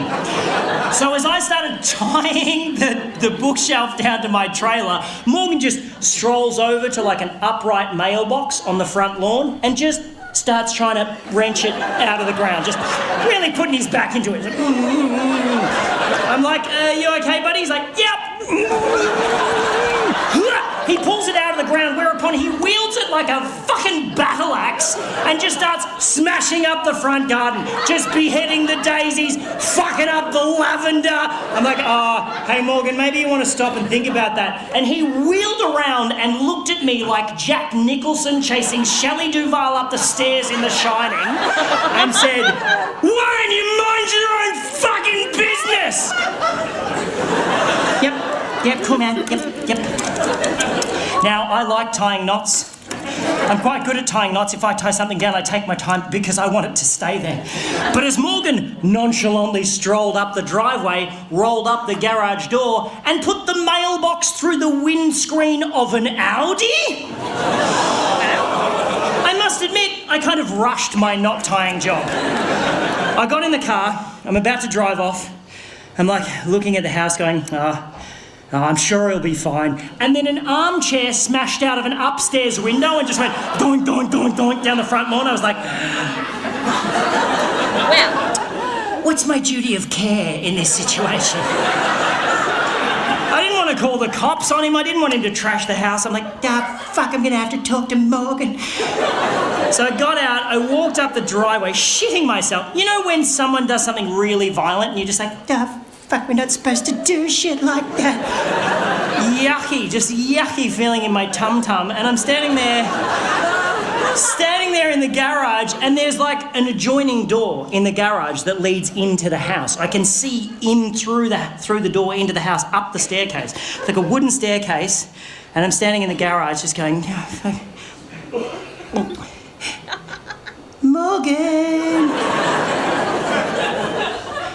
Morgan! Like I was calling a cat for its dinner. Like, Morgan! Moggy, moggy, moggy, moggy, moggy! And then I notice a small trickle of water start to come from the top step. And then a little bit more water, and then quite a lot of water. Just pissing down the stairs like a shitty water feature. I'm like, that can't be right. And then Morgan appeared on the top step holding a hammer like this. Bah! I was like, whoa! He's like, bah! Starts running at me, wielding the hammer, going, bah! I'm like, oh no, man, I just wanted to buy a bookshelf. He's like, run straight past me. I'm like, where are you going? He's like, bah! Made a beeline for my car. I'm like, no, man, stop. He's like, stop it, just stop. He spins around and goes, I just checked my phone. She texted me 15 minutes ago saying she'll be here in 15 minutes. We gotta go! And gets into my car. Jesus, fuck me. I run down the lawn, get in the driver's seat. I'm like, what was with the water? He goes, I put plugs in all of the sinks and turned all the taps on. I'm like, that's fucked. He's like, just drive. I was like, nah. I took off so quick, rounded the corner at the end of his street, and the bookshelf just went, boosh, and exploded against the guardrail. Just exploded in a shower of badly tied knots and broken dreams. So me and Morgan just fucking left it there. Like a little breadcrumb for his ex-wife to find on the way home to her destroyed gingerbread house. I dropped Morgan at a train station. I have never seen him again. And that, my friends, is why I no longer shop on Gumtree. Thank you very much. Thank you very much. Jesus fucking Christ. That was really fucking funny. However, I think I'm gonna call it good. And I am going to rate someone. Let me actually see who's live. These were fucking ridiculous videos. Very entertaining, though.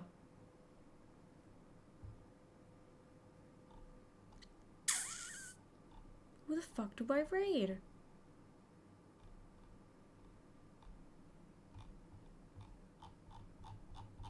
There's so many people on, what the fuck?